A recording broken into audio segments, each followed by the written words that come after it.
live stream the show up.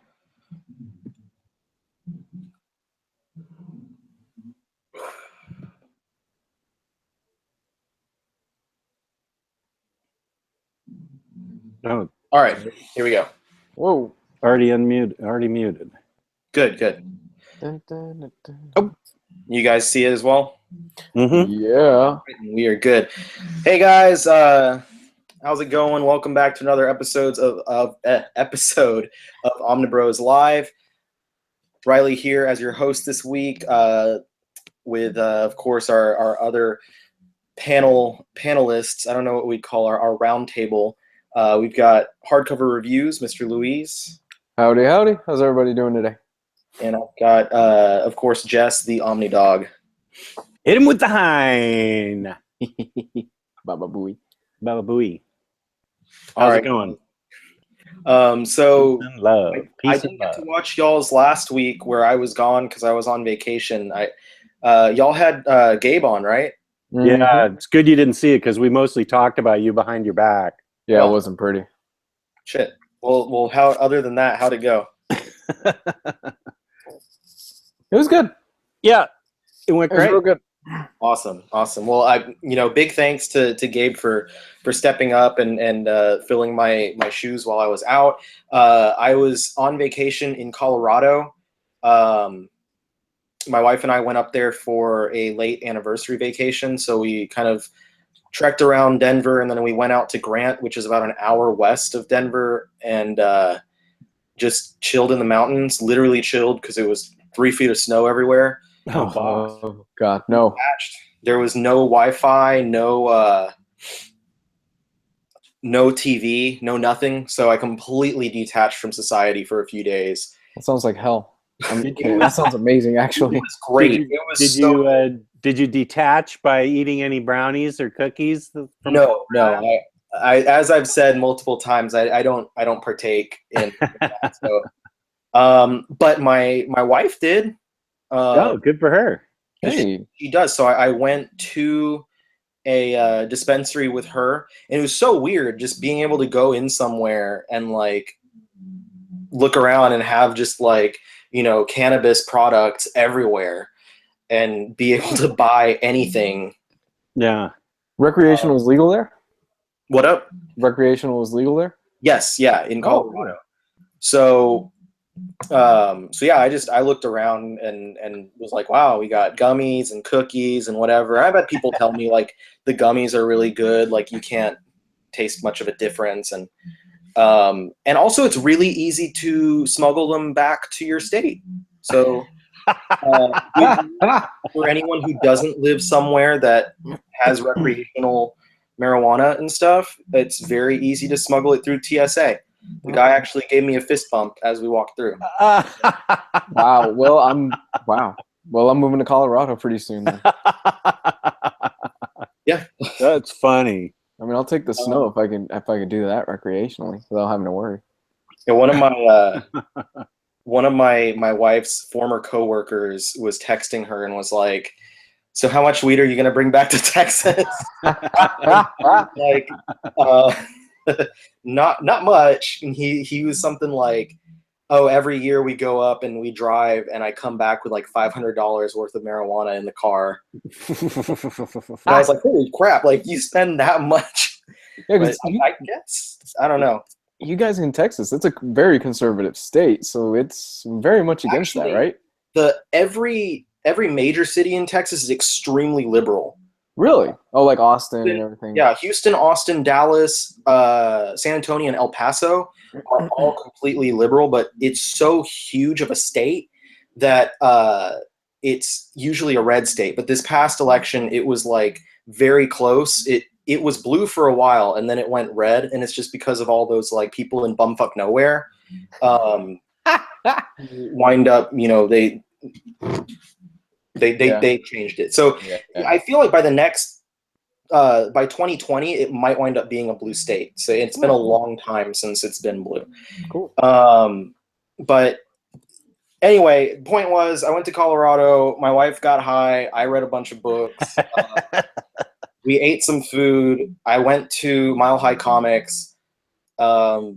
It was a warehouse. They didn't have any whales, unfortunately. That was it. So yeah, sorry for rambling about that, guys. But did y'all do anything big the past week or 2 weeks since I've seen y'all? You mean interesting in my life or just comic book wise? I don't know, both. Go ahead, Luis. I'll try and make up something. I've been playing Resident Evil, the new one. Oh yeah, how is that? Scary as hell. Is it? Yeah, it's my dog. Okay, the dog we have right now, he likes to howl in his sleep. Mm-hmm. I didn't realize this until my fiance told me the next morning. So I'm playing Resident Evil. It's probably 1 a.m. And I'm right down this dark hallway with only a flashlight. And then all of a sudden I hear, "Hoo!" right behind me. Freaked me the fuck out. Because I have the surround sound speakers behind me and I have the ones in front. And it just sounded like it was right behind me. I'm like, look behind. I almost hit the dog. I really almost, by reflex, almost punched the dog. I felt bad. Dear. I have a scary story as well. When I was in Colorado, the last night we were there, I was trying to fall asleep, and usually every night we fell asleep like at like 10 p.m. or earlier because we were so tired and worn out. And I wasn't, but right. So for some reason that last night we were just tossing and turning, and like I would start falling asleep, and then my wife would like turn, and I'd wake up and I'd be like, "Damn it! Like I almost fell asleep." So I was like, one of my tricks I used to use was if I couldn't fall asleep when I was in one bed, I used to go over to like my guest bedroom at my parents' house and sleep in that bed. And for some reason, a different setting would help me. So I was like, I'm gonna go to there's a like bed in like a upstairs loft at the cabin we were at. So I was like, I'm gonna go up to the other bed. My wife's like, oh, okay. And I go up there, and as I'm up there, like I put my like book and bottle of water down that I brought upstairs with me, and I hear like weird like noises and voices, and I just noped the fuck out of there. I didn't even grab my water or anything. I just ran downstairs. And I like opened the door, like threw the door open. My wife sees me standing there, and I'm like, something's fucking up there. So I'm sleeping down here. I'm pretty sure it's because I was reading Tomy, the book, and I'd read about half of it right before I was trying to fall asleep. And so like all of a sudden I'm thinking I hear some shit, and I'm like, fuck this shit. So that was my scary story. Let's see. I don't have a scary story. My whole universe the past 2 weeks has been Cowboy Bebop. I'd never seen it before, and Sherlock Alexi from the group, also known as Alex, one of the mods, sent me all of Cowboy Bebop, including the movie.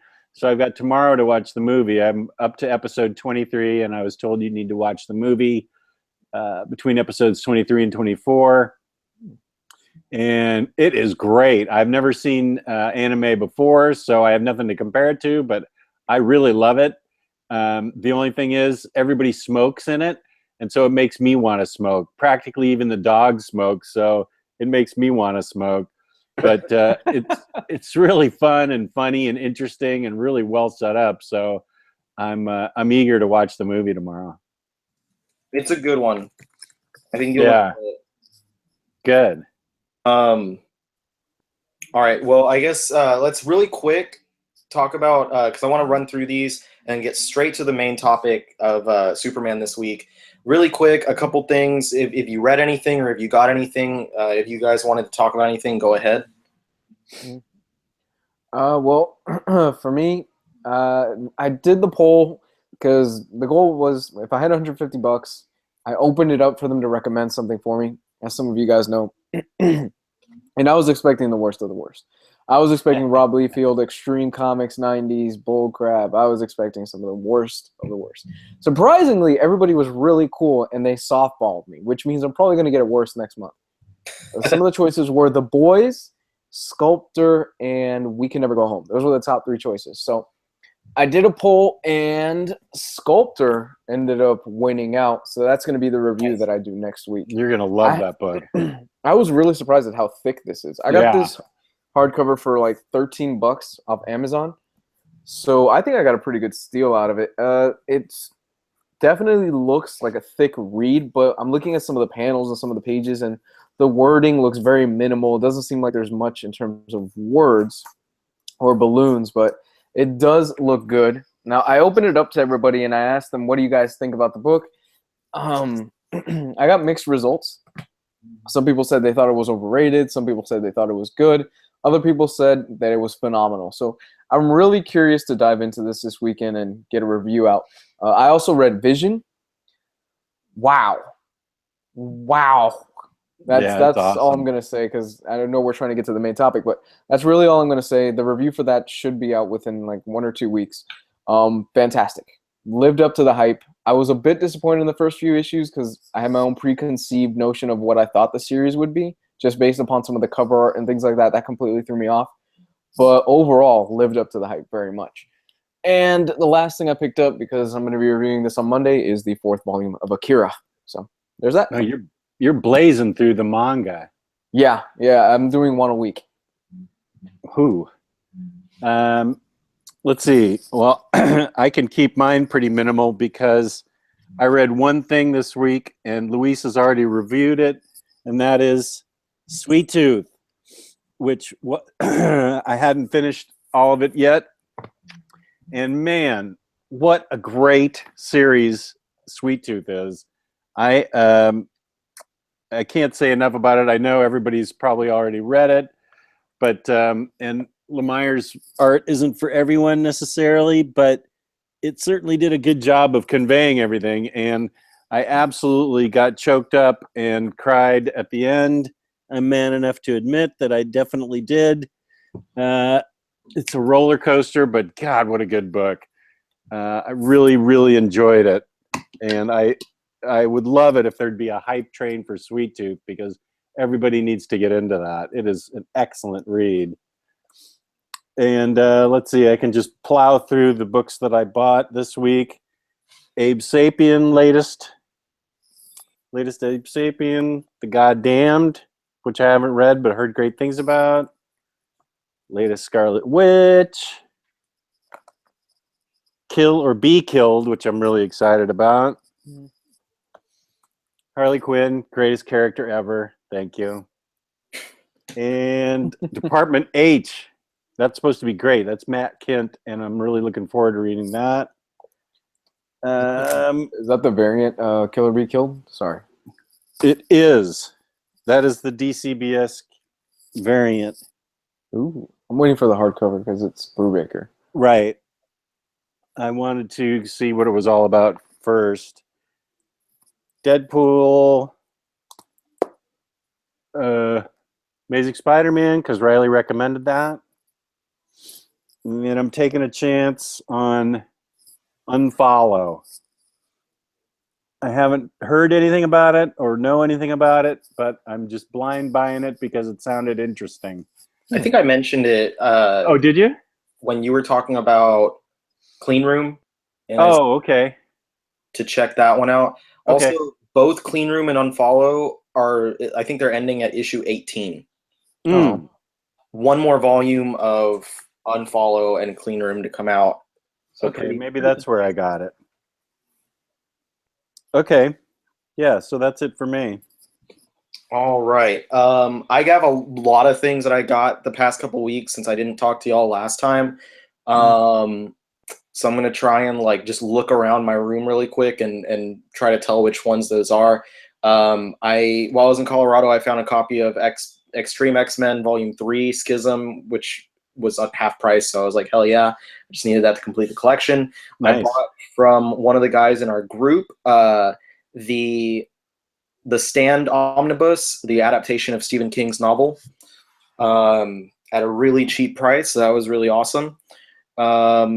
And then let's see, there was a few Wolverine books that came out. There was one Wolverine Weapon X Unbound by Larry Hama with Mark Silvestri. Picks up right after the second Hama and Silvestri volume. And then there was the Wolverine by Daniel Way. As much shit as I give Daniel Way, I actually enjoyed much of his Wolverine material when I read it initially. That was years ago, though, so I might have a different opinion now. And then the oversized hardcover edition of Wolverine Origin 1 and 2 together. From the DC side, I got the new Green Lantern Hal Jordan book, with the Emerald Dawn stuff in it, the new volume of Hellblazer. I'm sure some other stuff, but I really can't recall offhand right now what that other stuff was. And then I also grabbed the first volume of Department H, and I pulled it off the shelf because I didn't know if either of you would have gotten it, but Jess, you did. And I just wanted to say I'm super excited to check that one out because I've read the first couple of issues, and it's really awesome. I just never got the chance to read the rest of it, so I'm going to check that out, get caught up. And then I already know I love Matt Kint, and I love Mind Management, and this series is just another really, it's another hit from him. And then the last book I wanted to show off was that I got from Mr. James Dayrit. Sent me the Prometheus Fire and Stone hardcover from Dark Horse. This thing is a lot bigger than I thought it was going to be. Oh yeah, it's big. Giant! Wow, huge. I mean, it's as big as any library edition, but it's much thicker than any of them that they've released so far. I've checked. I've lined it up, and it's definitely thicker. It's huge and has beautiful artwork throughout, and great writers writing it. And I am currently on an Alien kick, an Alien/Predator kick, because this has some Predator and AVP material in there as well. Oh, it's just not about Prometheus. It's got other stuff in there too. Yeah, it's Alien, Prometheus, Alien versus Predator, and Predator. All those stuff combined. So I've been watching all of those movies in like chronological order. So I watched Predator 1, 2, Alien versus Predator Requiem, Predators. And then I started Prometheus last night, and I got cut off because Megan was like, I don't like this movie. And I was like, damn it. I like Prometheus. I do too. It has a lot of flaws, and the characters are stupid, but I overall liked it, especially as a piece of the that whole mythology. Mm-hmm. So I'm excited. I'm going to make my way through the rest of the movies. I've seen all of them except for the last Alien movie, Resurrection, which I've heard is pretty crap, but I put myself through Predator 2, and I really did not like AVP Requiem, except for the final scene. So Resurrection makes Predator 2 look like Casablanca. Okay. Well, I've made myself endure worse, so. Oh, it's bad, man. I mean, I watched Batman versus Superman, so I should be okay. Up for a lot of Razzies this year. And then the one book that I read that I finished, because I haven't finished Tommy yet, was the first complete collection of X-23. This goes under the category of I can't believe I didn't read this stuff before, because those stories are just fucking phenomenal. Especially the 2 6-issue minis by Kyle and Yost. Just kind of going through her background, her past, her creation, her childhood, and it leads through like her first appearance in, I believe it was her first appearance in a comic was in the Nyx series, and so it kind of leads us up to that point where we initially met her, and it's just phenomenal. I love them, and now that volume goes through the first few issues of her most recent ongoing series by Marjorie Liu, and I have so I'm making my way through that now, about to start the second volume, so really excited about that. And that's it for books that I've read and other stuff and books that I got this week. And now I guess we can head at 7:30 on the dot for me, head right into our main topic for this week, which is Superman. Sorry, I'm a sucker. I'm a sucker for the Richard Donner films. I actually was singing the song or humming the song at work today. Oh, it's so iconic. Yeah. Anyway, so I'm gonna try. We're trying something a little bit different this time. Instead of going like a round table and just talking about whatever book we've each chosen, I thought it'd be a good idea for this video to go from the origins of the character and run through several books that we have wanted to highlight through to the most modern stuff. So talking a little bit maybe about Rebirth and stuff like that. So we've got this, cavalcade, if you will, of various Superman comics, and each of us has our own stories that we've read and chosen. I will admit to you right now that I have no knowledge. Like I know a lot about the creation of the character because I wrote about it in my thesis for college, and I have no knowledge until Crisis. So that's a big gap of like nothing, and then Crisis. So that said, I'm hoping, like what we're hoping is that Jess might be able to use his old man knowledge and the fact that he was there back in the creation of superheroes. Fill in a little bit of the blanks there. So how does it feel to see Timely Comics become Marvel? Shut up. All love, man. All love. It was good. It was all in color for a dime back then. It was wonderful. 100 pages for a dime. Are you goddamn right? You kids get off my lawn. Is that a sugar-free soda, Jess? It is, yeah. It's Coke, Cherry Coke Zero. Hey, good for you, man. I'm actually in the same boat with Riley. My knowledge on Superman is pretty limited. It's not as extensive as a lot of comic book readers out there, and in fact, I'm diving into him more lately because of everything going on with the Rebirth line. Okay, well, I'm happy to start with the very beginning, the Golden Age Superman, Omni, which is a gorgeous book. I have the first 3 volumes, but it does show how rudimentary a character Superman was. In the beginning, as you can see, he's I don't think they have the red S yet. It's like yellow.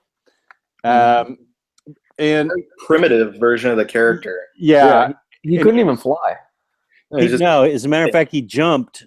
What he did was he jumped a long ways. He had super strength and a bit of invulnerability, but he also was tossing guys out windows and throwing them, and apparently killing them from 1938 to 1940.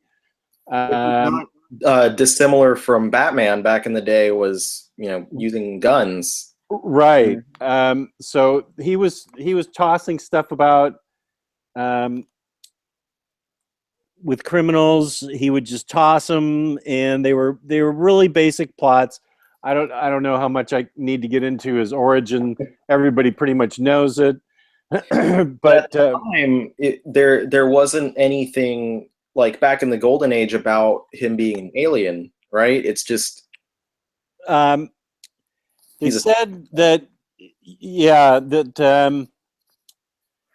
he came from the explanation eventually came out that he came from another planet. I mean, that's what developed. First, they just had Superman as this Superman. Yeah. Then it developed that he came from another planet, and they were all super strong there on the planet. Then they changed it to the yellow sun, that he came from a planet with a red sun. Then the yellow sun is what amped him up. And he had a lot of interesting things that actually happened to him because of movies and radio show. He became instantly popular. Yeah. And like you were saying, he couldn't even fly. He leapt. But the animated cartoons back then, it was too much of a pain for them to keep showing him jumping and leaping. So they asked DC to make him fly. And that's because it was cheaper to animate a guy just flying in a cartoon at that point. That's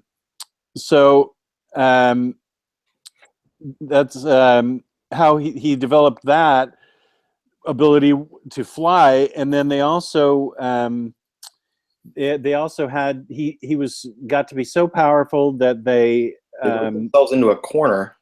Exactly. and had to create something. Right, because he was invulnerable to everything. But I thought it was interesting when I found out that.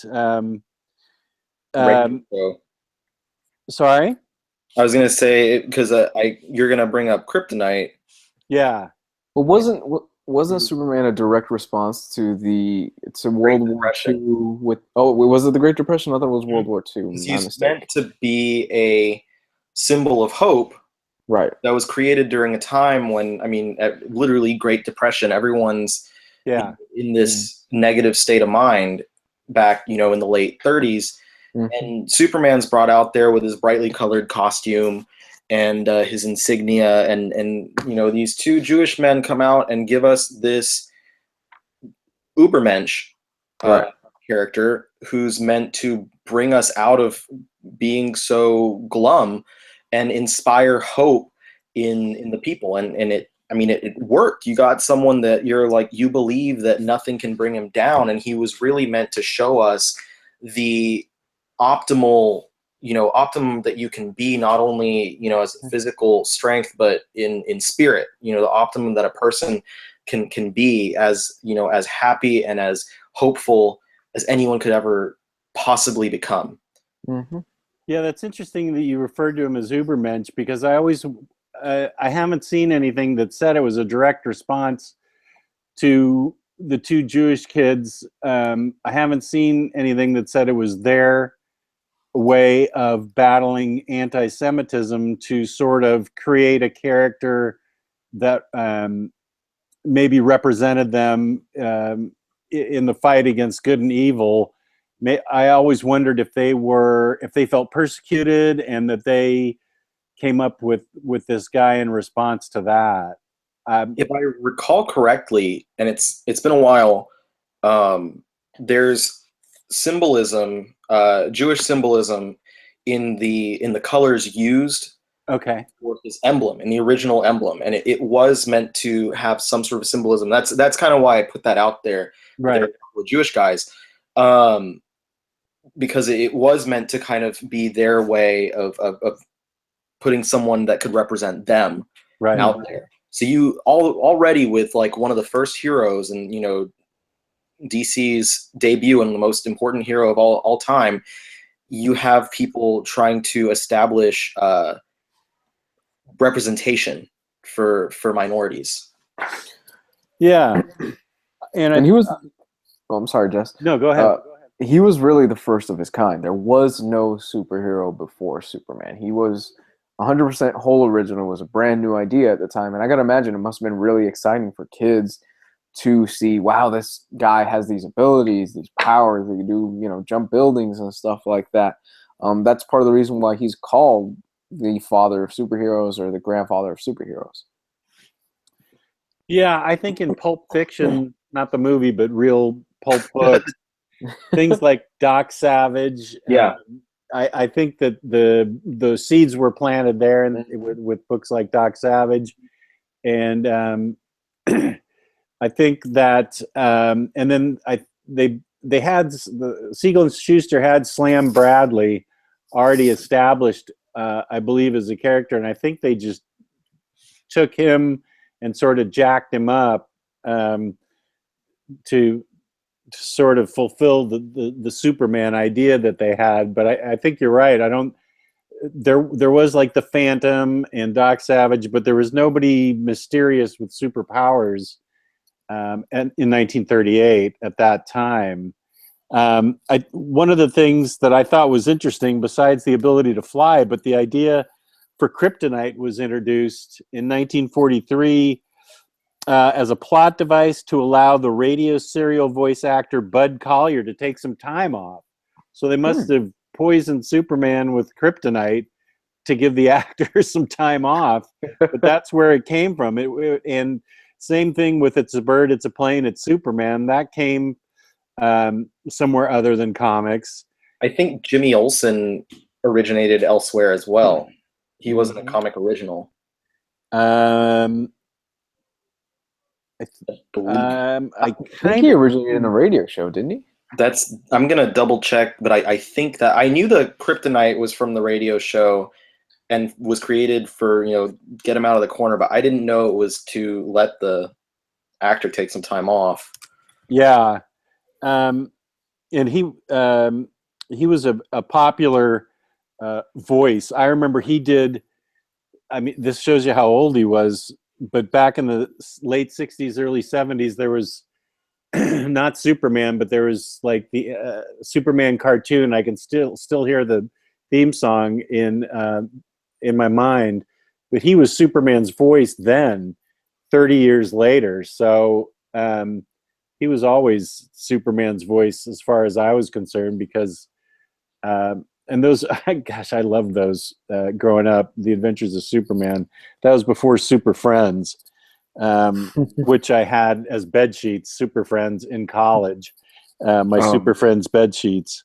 I remember Super Friends. Dun, dun, dun, dun, dun, dun. Like you'd see them running into the front of the screen and everything, and it's like, oh my gosh, those are Super Friends.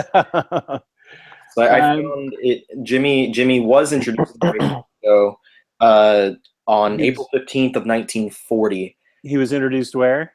On the radio show. Oh, okay. In 1940, and the reason being mainly so that Superman would have someone to talk to. Mm-hmm. So yeah, a lot of interesting things were created outside of the comics. Then I also read that when Whitney Ellsworth came on to was hired as editor, he decided to tone down the violence and the social crusading. Sexuality was banned, and colorfully outlandish villains,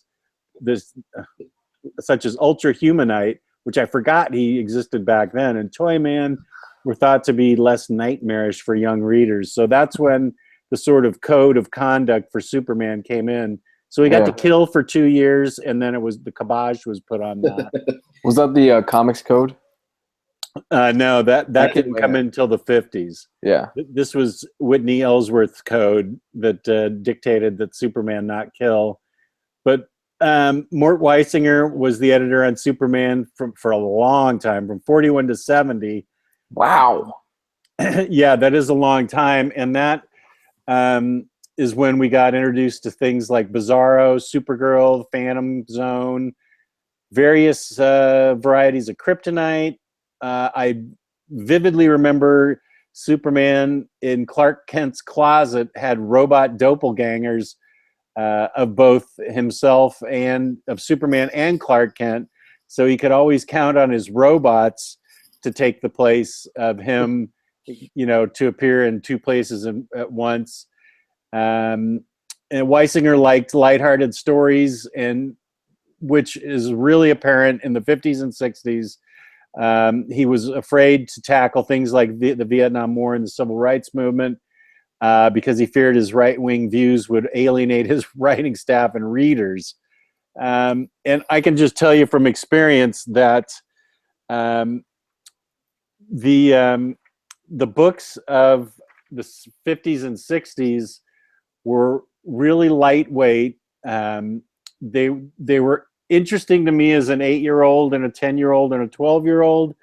I look back on them though, and it seems like every other issue was an imaginary story where the first time an imaginary story happened where we got introduced to Superman being killed, but it was told as an imaginary story. Like Lex Luthor actually kills Superman, and it's like a 3-part thing, and all these aliens are mourning him because he was a hero of the galaxy, but nothing really ever happened. That was an imaginary story. Lex Luthor was always after Superman to try and kill him out of a power struggle because he wanted to take over the world. An imaginary story that was famously awful. I can't remember what kind of kryptonite it was. Maybe it was red kryptonite, but it split Superman into Superman Red and Superman Blue.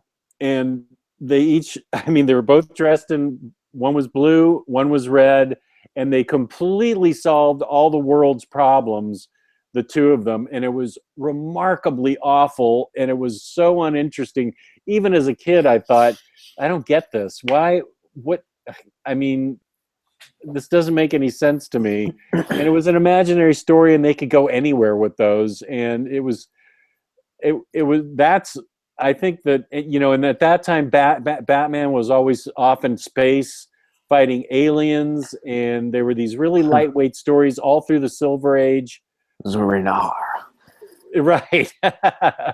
Batman of Zurinar. And that's sort of what opened the window for Marvel to come in with just a little bit of real life, with like Spider-Man having his problems as Peter Parker, was a response to these really lightweight stories that were throughout the Silver Age, until about I'm going to guess it was probably 1971. It was a famous Neil Adams cover where they erased Kryptonite Nevermore. The art was by Kurt Swan and Murphy Anderson, and it was exquisite. They had Clark Kent become a news anchor working for Morgan Edge back then. But they also had like some kind of sand creature was created. When Kryptonite was destroyed, a sand creature was created that was Superman's problem for a while. And so that was like the first thing that happened that made Superman interesting, was there was no Kryptonite. And it took a long time for anything to happen interesting. The last part of the Silver Age is when Alan Moore wrote Whatever Happened to the Man of Tomorrow. That was interesting because it had everybody in it were remnants of the Silver Age. There was, Crypto, the Legion of Superheroes, Supergirl, Brainiac, Mixius Pitlick, and also I remember you had in it Elastalad with Jimmy Olsen and Insect Queen Lana Lang. That's what the 60s were like, when Jimmy Olsen was like Turtle Man and Elastalad and Bumblebee Man or whatever. But Lana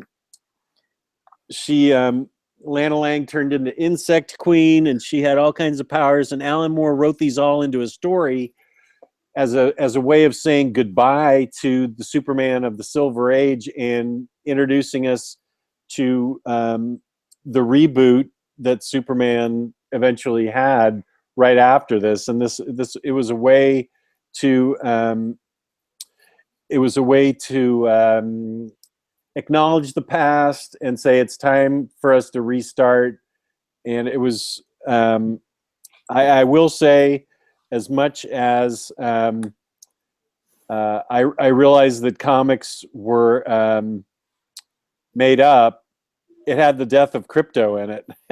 And that really made me cry, even as an adult, because Crypto was attacking Mixius Pitlick in it, who was introduced as this imp from the fifth dimension. And that's part of the reason why I've never read it. The Silver Age? No, that specific story, just because I have a thing with dogs dying where I'm just like, I can't do it. Oh yeah, it was heartbreaking. But Mixius Pitlick was like an imp from the fifth dimension that was created as a foil for Superman. He was like a prankster, and in this book, he's an evil killer. Because he's just gotten bored with being a prankster, and it was a good sort of coda. It's a famous book, obviously. It was a good sort of coda, a way of acknowledging everything that Superman was. And actually, in this same book is one of the great Alan Moore stories, which is called For the Man Who Has Everything. And it's when Mongol manages to get a alien plant on Superman that has it's so well written. It has him I know I'm kind of going off topic here, but Batman and Wonder Woman and Robin discover Superman paralyzed in his fortress with this alien plant around him while Superman dreams his dream life happening. And it's a great story about how they turn the tables on Mongol. It's Alan Moore at his finest, and that's included in the deluxe edition. So that brings us up to, I don't know, past the Bronze Age, more into the modern age. That brings to Crisis. Right, brings us up to Crisis. And I'm happy to turn that over. Because Alan Moore did those stories as closing of everything that came before Crisis, closing that era out. And then after Crisis, you get the new Superman comes in, and we get if I can find it in my stack of books down here. Well, yeah, one thing about the Silver Age was the creation of all the various Earths. There was Earth A, Earth B, Earth 2, Earth 3. There were all these Earths. Originally, Earth 2 was created to justify the existence of the Justice Society of America from the 40s. And then it just exponentially increased. Every year you got a Justice League event, like a 2-part event, versus the super criminals of Earth 45B. And there were all these Earths created, which led into Crisis trying to figure it out. That's part of the reason why I like New Frontier so much, because in a way New Frontier is kind of the passing on of one generation to the next. And you see that transition gradually happen throughout the story. Yeah, and so Crisis was invented to sort of wipe the slate clean and get started fresh. It was I mean, people talk a lot of shit about Flashpoint, but that's what Crisis did. Yeah, exactly. I like Flashpoint. I love Flashpoint. I mean, the shit talk about Flashpoint and then New 52. The initial shit talk was all about like, how are they gonna do that and like wipe everything clean and then blah blah blah blah blah.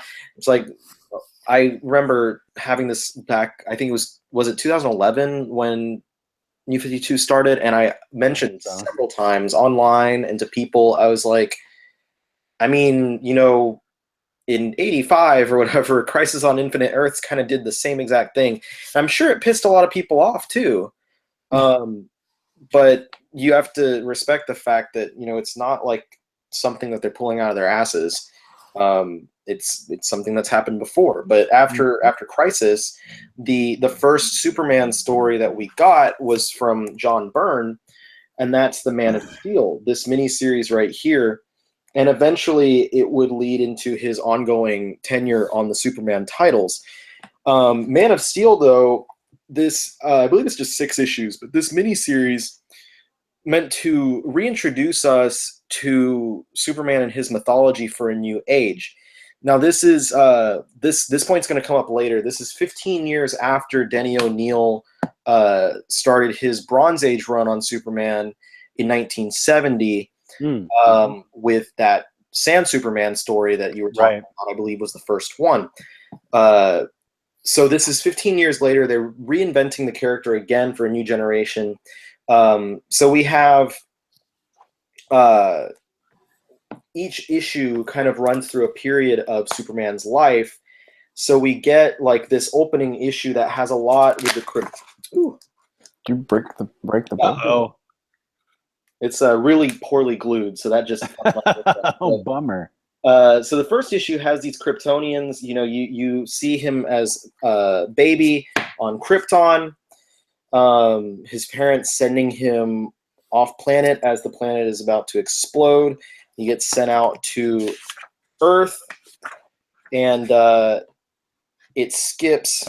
That's the prologue, and it skips to chapter 1. Where we see him as a teenager in high school, on Earth in Smallville, and you get introduced to his family and all that. So you see, Ma and Pa Kent, and all of a sudden this baby that you saw thrown off planet is being raised by humans, and it just goes forward from there, and you get to see, his initial steps as Superman, taking out some villains. Eventually, he's introduced to all the main players. you get Jimmy and Perry and Lois are in there, and everyone at Clark's job, and he gets introduced to Superman. Or sorry, Superman gets introduced to Batman in there. So you see like all these important points throughout this miniseries, so that you would have this proper idea. Here he is talking to Lex for one of the first times. But throughout there, you get that idea of, what has happened with this character, where he's come from.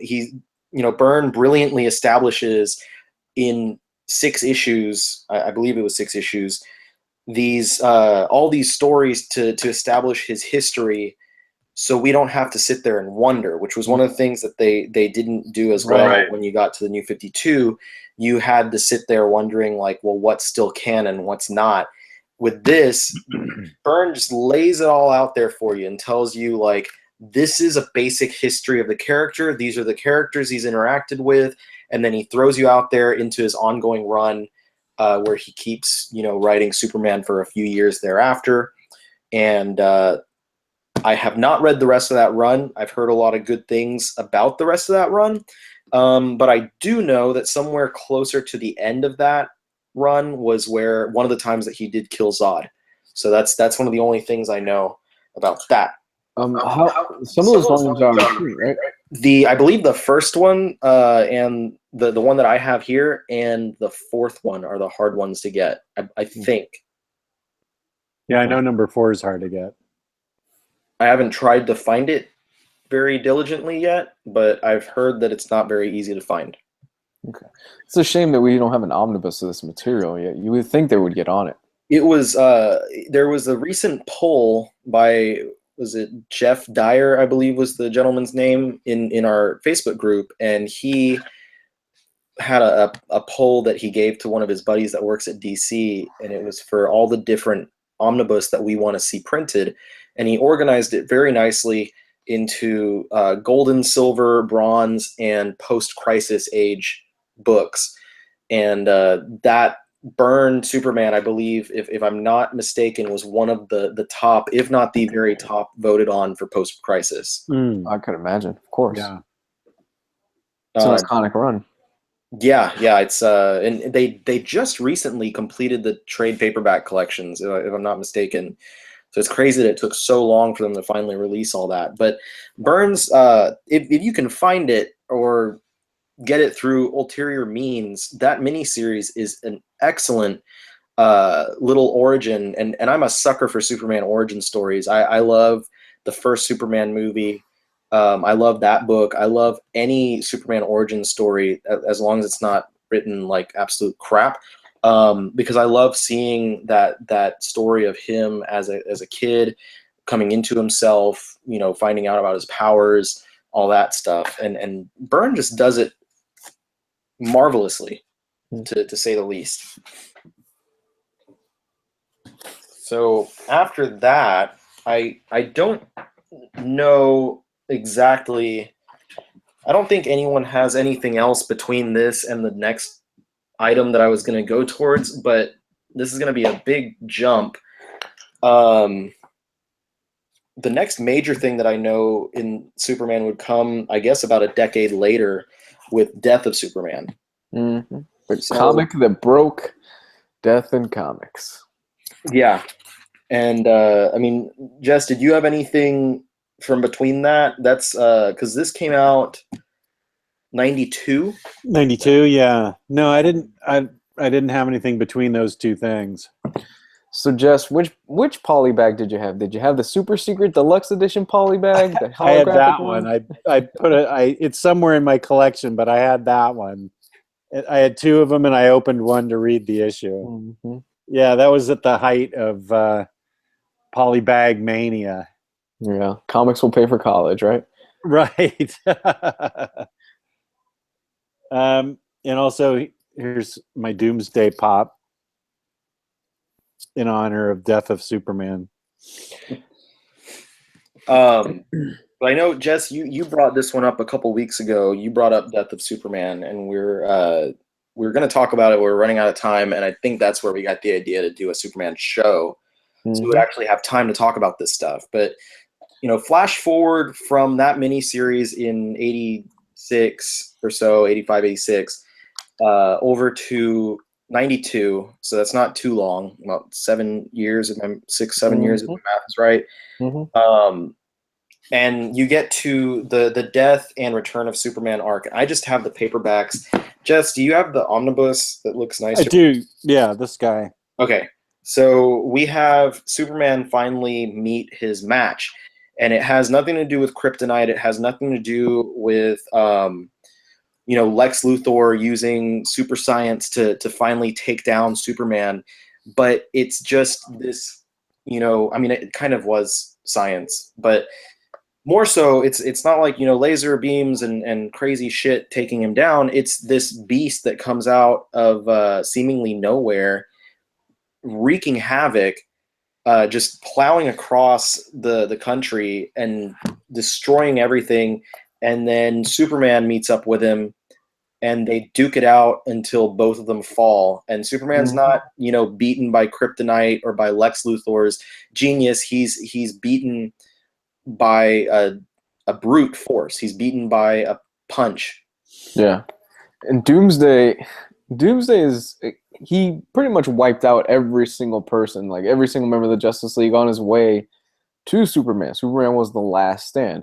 Like, he whooped Booster Gold's ass throughout that book. Like, it was bad.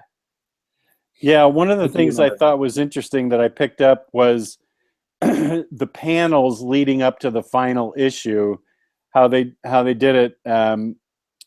They went from like 3 panels in the third to last book on a page to 2 panels on the second to last book, and then finally when the death of Superman, it was all 1 panel each page. So it was a cool break from tradition where it was all the whole last issue was just 1 page apiece of art, and I liked how they came up with that concept, going from 4 to 3 to 2 to 1. But I want to point out that when Doomsday first came out, one of the first things he did, and how he's a real piece of shit, was he oh yeah, I remember that. Yeah, to show he has no sympathy for life. I was like, why? Why would he do that? It's not like the bird was someone trying to stop him, and he just sits there and lets it come into his hand. It's like you let a butterfly land in your hand instead of like enjoying the beauty of this, like sitting on your hand. He just fucking crushes it, and I was like, what? It didn't do anything to you. Why would you do that? I think it's also important to note that because of this miniseries, we ended up getting things like the Nightfall arc, where Batman gets broken, Parallax, taking over Hal Jordan, all that stuff. This was kind of, in a way, the catharsis of that stuff. Everything went towards, grimdark. Yeah, going darker, grimmer, and introducing like new versions of characters or replacement characters. I want to check the dates on everything just to make sure. Please do. Yeah, this like Azrael, remember that too. And Nightfall started in '93, so that was directly after that. And then what's the story arc where Hal Jordan is Parallax and kills everything? Oh, what's it called? I completely forgot. That happens. That's before, isn't it? No, that happens during Return of Superman. Okay. Because I believe it's during, right after something, because Cyborg Superman is directly responsible for what turns Hal Jordan kind of into Parallax, like the tragedy that he befell, because Cyborg Superman, if I recall correctly, destroys Coast City. Yeah. Anyway, but this is not Green Lantern episode. I just wanted to point that out. So it's like this domino effect that happened, like, Superman dies and then everyone else is dead too, or gone, or not in use, not able to be their, the actual superhero, and we get all the replacements, and we had Azrael for a little bit. We got Eventually, Kyle Rayner would take over as the only Green Lantern for a while, which saying it right now is funny because that's kind of exactly what's going on at Marvel. Like all the main heroes are gone and being replaced. And it's happened like a domino effect, one after the other in the past few years. So it's very similar in timing. But yeah, returning to the death of Superman, following the actual fight and Superman's death and everyone, that shock that something like that could actually happen to the greatest hero on Earth, simply because some monster punched him. We get the World Without a Superman arc, which I believe, Jess, you said you thought was more interesting. I did think it was more interesting than the actual death of Superman. Yeah. You get to see the world and Superman's closest friends and allies, and even some of his enemies reacting to what has just happened. And it's, a few months of just this lamentation for their hero. Right. Yeah. I thought, and I liked the concept when it first came out of who the replacement Supermen were. I thought that was an interesting reaction. There we have mullet hair Superman. Oh, it's glorious. It flows so well.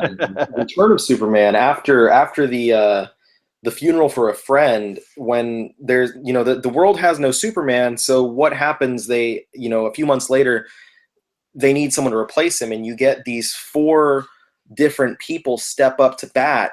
And you've got and before Mullet Superman comes in there, and you've got all 4 of them are telling you, "I'm Superman." It's not Superboy. He's I am Superman. Don't call me Superboy. And you get Cyborg Superman, and you get the John Henry Irons starts going around as Steel.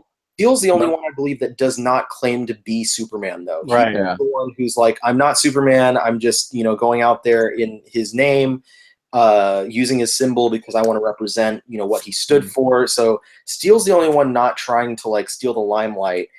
And see what you do. The sunglasses Superman, the Eradicator. Eradicator, right? That was I believe the name of that one, and he had an interesting like connection to Superman, and was kind of, if I recall, created as like a reaction to the fall of Superman once he died, because you find out that when Kryptonians die, at least when Superman died, he goes into this like resurrection tank thingamajigger. Yeah. And The regeneration matrix. Yeah. That's it. Yeah. Yes, you can probably say a little bit better because it's been a while since I read that. Yeah. Also, thanks to this event, we got the wonderful Shaquille O'Neal movie Steel. Yeah. You know what? I love everything about Shaq. Same. I like that movie. I love Shaq. I love Shaq Soda. I love Kazam. Yeah, Kazam. Shaq Fu. Oh, Shaq Fu. Shaq Fu. That's just a cool name. I like Shaq Fu. It's a kung fu game, isn't it? That Shaq ever did or said, that Gold Bond commercial where Shaq like shaking. That's one of my favorite. I think I had that image as my cover photo on Facebook for a while. So anything Shaq is cool with me. But it wasn't a great movie. I mean, when I was 10 or whatever, it was cool, but there's still a little piece of my heart where I'm like, I know it's terrible and I haven't seen it in like 20 years, but still, I like that movie in my heart. Well, that's a movie I missed, so I don't know how good it could be.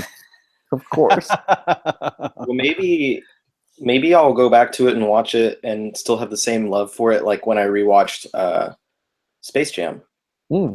Space Jam still holds up. Space Jam, isn't that like your favorite movie ever? Yeah. Yeah, you're going to get the Space Jam pops when they come out, I think. I feel like I should. Yeah, if you really like Space Jam.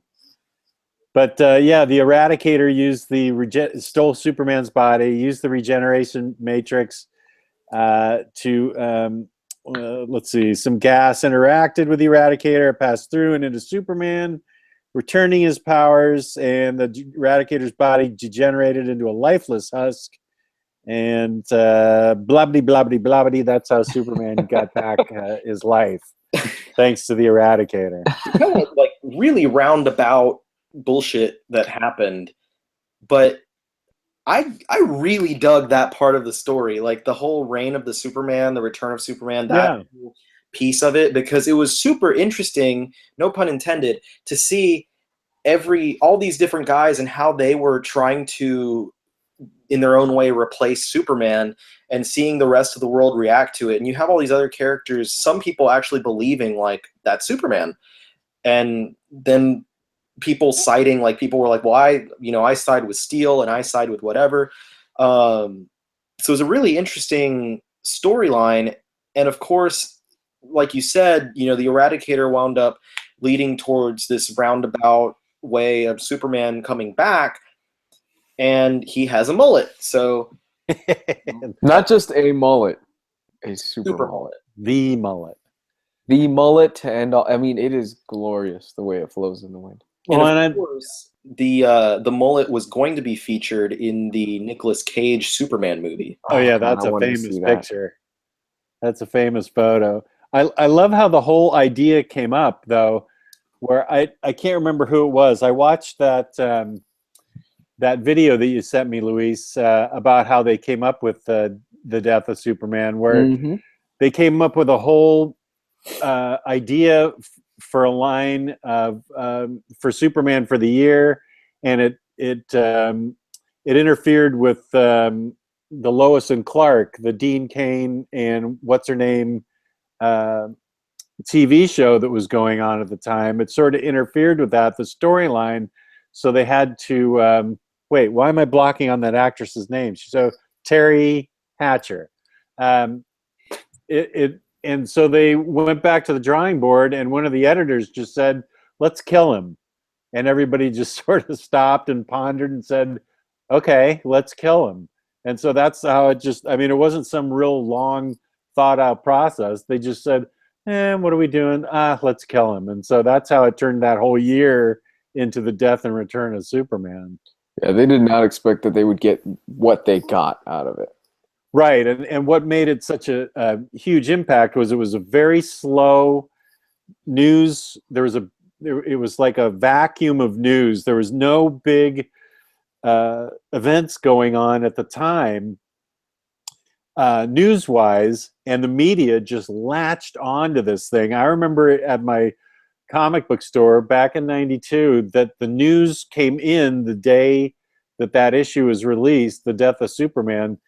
A couple of news stations came in, and I got interviewed on a couple of news stations regarding, as I was in there, regarding the death of Superman. And my answer was, they're not going to kill off a character that is worth $1 billion to them. So I have a feeling this is only temporary. And I'm not going to get wound up about the death of a fictional character. They actually used that on one of the broadcasts, and they were like, well, this guy seems to be taking it fairly well. Oh my God, I want to find that. This nerd seems to be handling it okay. Well, everyone else is like, why would they do this? I feel like And Jess is just standing in line going, ha, nerds. Nerds. I feel like I would be the same way, because I never get, I'm like, they're going to come back. Like, I would have been the same way as you said. That's pretty funny. Yeah, I thought it was a creative way to bring him back. I knew we're going to have to leave him dead for a while. And I just wondered, how are they going to bring him back? Because they can't let him be gone for too long. So that's why I thought that was the most interesting part of it, is how they ended up bringing him back and what things were like without him. And now, as Luis had mentioned, this book opened the door on death in comics, because before this, it wasn't a common occurrence to see characters die and come back. You were dead and you were gone, and you were gone for a while. But Superman was gone for what, a year, maybe 2 max? Yeah. The only thing that I lightly disagree with is I think Crisis was the first one that brought in death when it killed Barry Allen and Supergirl. But they did because Barry Allen didn't come back for a while. Didn't come back for a long time. He didn't come back till like Flashpoint, practically. It seems It like was officially he was completely back during Rebirth of like, Flash Rebirth. Yeah, that was a good mini. I liked Flash Rebirth. But I know he had appeared a few times throughout other Flash stories. Like he appeared alongside Wally West. But Supergirl, I don't follow her. I know there were other Supergirls that would pop up here and there. Not to get too far off tangent, but didn't Barry came back around the time Blackest Night, right? Where he comes back and like Wally sees him and goes, Barry? And he goes, hey, Wally. And it was like a really touching moment. Right. The Rebirth, Flash Rebirth miniseries led directly into the events of Blackest Night and the Blackest Night Flash miniseries. Yeah. Right. Okay, that's right. Which was written by Geoff Johns, and then he, basically replaced Wally West with Barry Allen as the Flash. Yeah. Which upset a lot of people who Wally West was their Flash. Yeah. But yeah, Supergirl though, did she come back? The same Supergirl. Did she ever come back? I can't answer that because I haven't read my Supergirl that I have from the 90s or anything. So I mean, I can't answer that. Maybe somebody in the chat can answer that. And I just saw Geo said Final Crisis, and yeah, that's where Barry actually came back. Was in Morrison's Final Crisis. Oh, okay. Chased by the Black Racer, and yeah. Came back from like he outran death is basically what their strategy for bringing him back was, and then you get the Rebirth miniseries, which reestablishes him and the Flash family, the Flash franchise, very similarly to what they did with Green Lantern Rebirth several years before. But anyway, back on to Superman. So now we have Mullet Superman back, and he's a little darker and a little broody. Yes. He's wearing a black and silver costume. If I recall, he has a machine gun. What? In a machine gun? Yep, why? Some sort of gun right on this page. Hold on. Where's Gabe when you need him? Holding a gun right here with his black and silver costume. I don't know if you classify it as a machine gun because I don't know if it shoots machine gun rounds. I forgot about that. Here he is. This is the 90s at its best. Oh my God, it's so glorious. Your Man of Steel firing, with belts of ammo on him. This is some fucking X-Force stuff right there. Yeah. Superman, if he was from Rob Liefeld, right there. I'm hoping to see that in Justice League. When I read that, I was like, what?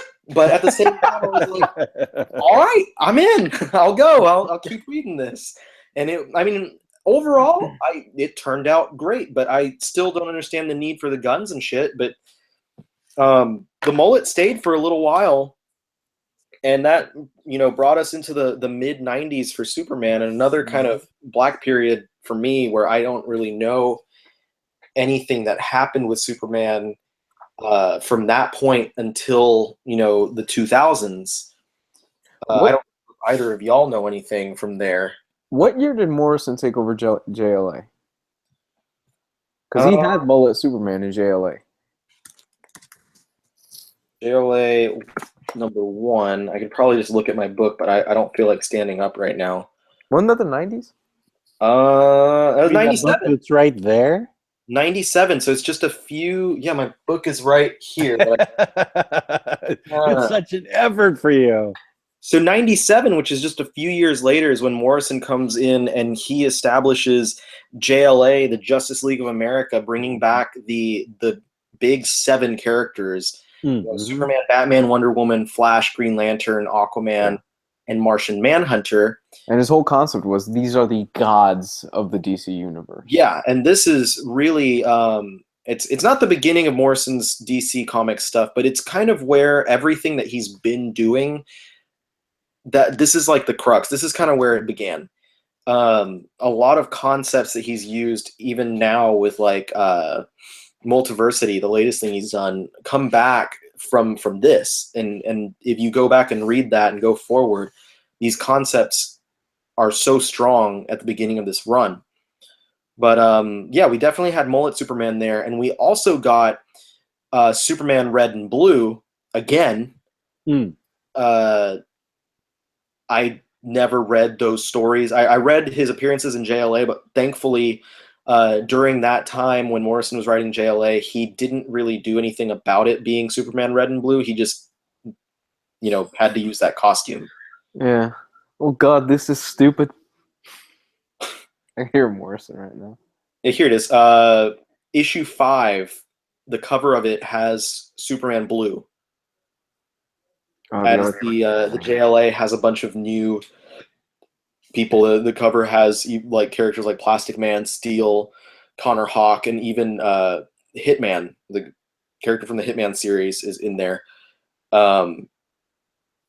But yeah, so we went through Superman Red and Blue. I know that was some bullshit, and I don't really feel like wasting time talking about it. But Well, yeah, let's ignore that time period. It's your show. Talk about what you want. I mean, if you guys have anything to say about it, No. please- No. Okay.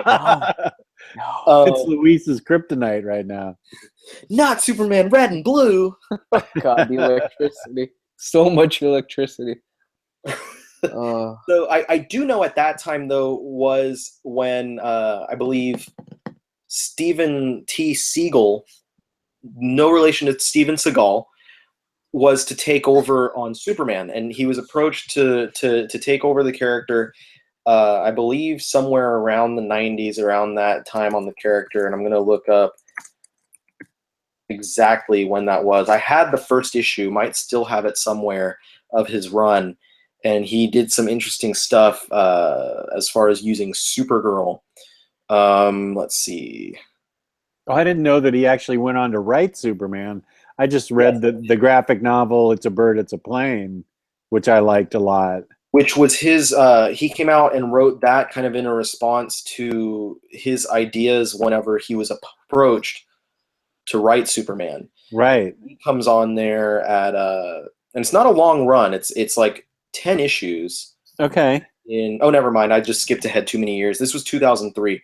But I guess I'll run backwards in a second. But yeah, Stephen T. Siegel is one of my favorite writers that I don't think gets a lot of attention. For that reactionary book, which is It's a Bird, like you mentioned, about his relationship to Superman and why he was so hesitant to even write Superman to begin with, because he did not have a great relationship with the character.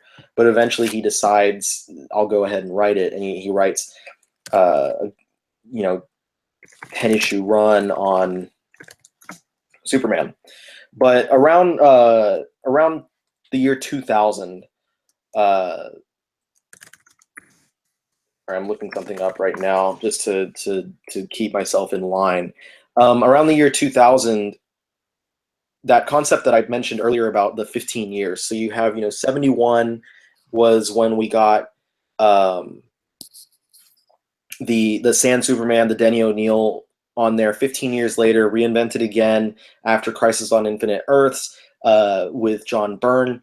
And then 15 years later, go to the dawn of the new millennium, and there's this concept that's thrown out there. And I sent a link to Jess and Luis earlier because I told them I wanted to talk about this for Superman 2000. And I don't know if any of y'all are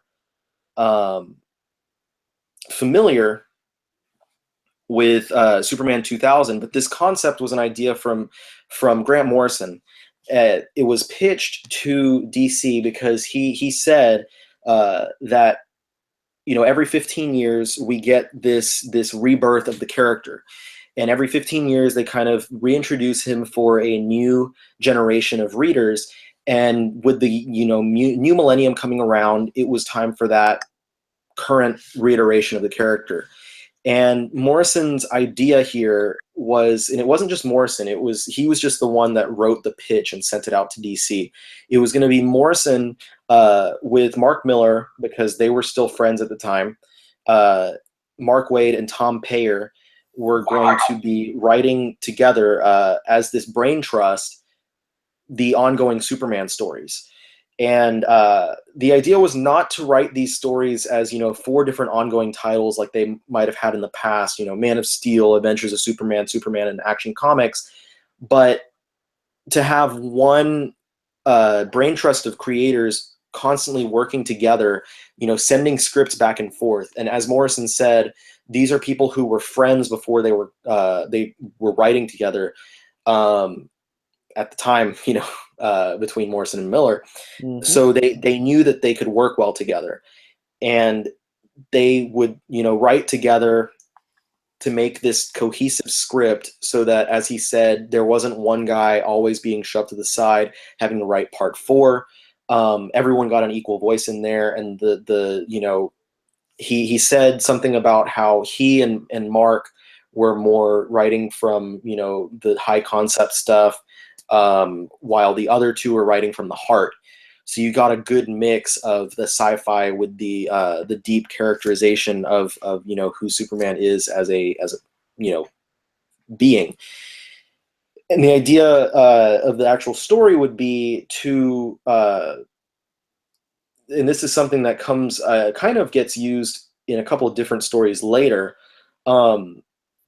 Going off of the concept of his powers coming from the yellow sun, over time, he's developed these powers even further, and all of a sudden, he has a state of consciousness about him that's further strengthened than he's ever had before. And it kind of takes him outside of himself for a while. He's in this even more godlike state where he can sense things quicker and with more depth than he ever has before. And it was, meant to take Superman to a completely different level of power. But at the same time, after he got used to that and he goes back to, kind of getting his head level again, it was also meant to return him to being more human. And there was a lot that was going to happen between him and his alternate identity as Clark Kent. There was a lot to happen with his established place as no longer as like the superhero, the end-all be-all superhero, but he was going to have appeared later on, and this is meant to kind of enforce that, Jesus Christ figure that they allude to a lot with the character.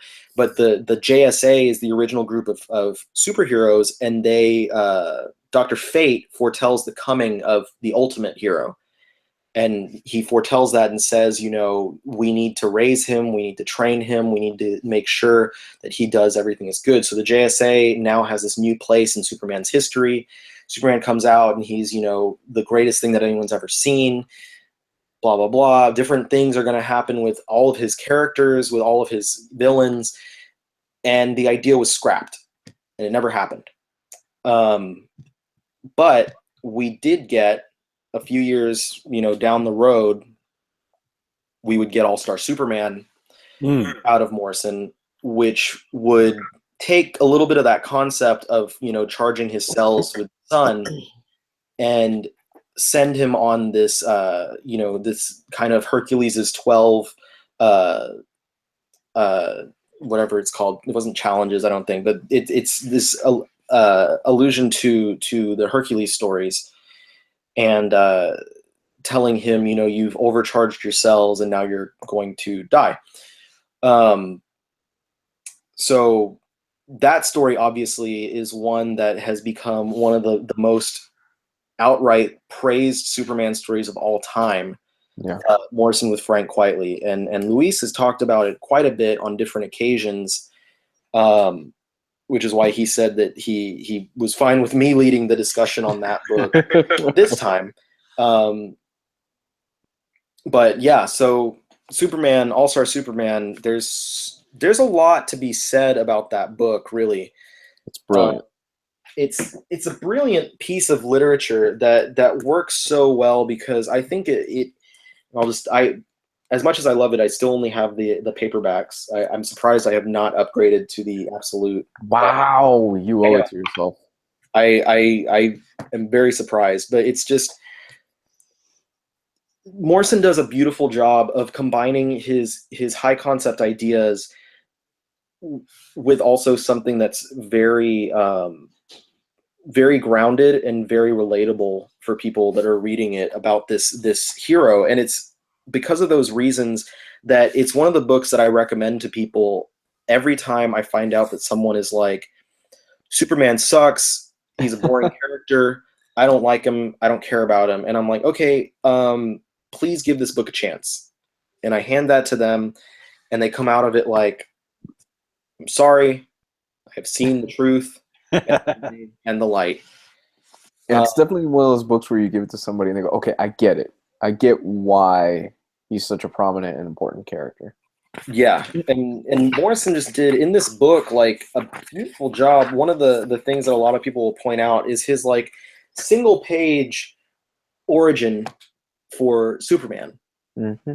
And that was huge. And then putting him through, you know, this gauntlet of different things, and you get him with every single important character from his entire existence. You know, he's not every single one. I know there's some missing, but most of the biggest characters. And it's similar in that way to the John Byrne miniseries, in that one introduced us to everyone. This one is closing that story off. This one is really taking us through and showing us the final meetings with Superman with all these various characters before he goes off and becomes the Sun, basically. And Frank Quitely's art in that is amazing. It's I firmly believe it's the best work he's ever done. And yeah. I still think it's the best work he's ever done. Who was the colorist on that? Was that Dave Stewart? Jamie Grant. Jamie Grant. Okay, because the coloring on it is incredibly well done as well. It's gorgeous. Colors just pop left and I mean there are some panels in there where it's just like, oh my gosh, just gorgeous stuff. And there's a lot of iconic panels in there as well. The one where he's kissing I believe it's Lois on the moon. Beautiful panel. That's the story where she gets to be Superwoman for a day. Yes. Yeah. So she's able to actually go out there. And there's another great issue was the entire Bizarro issue.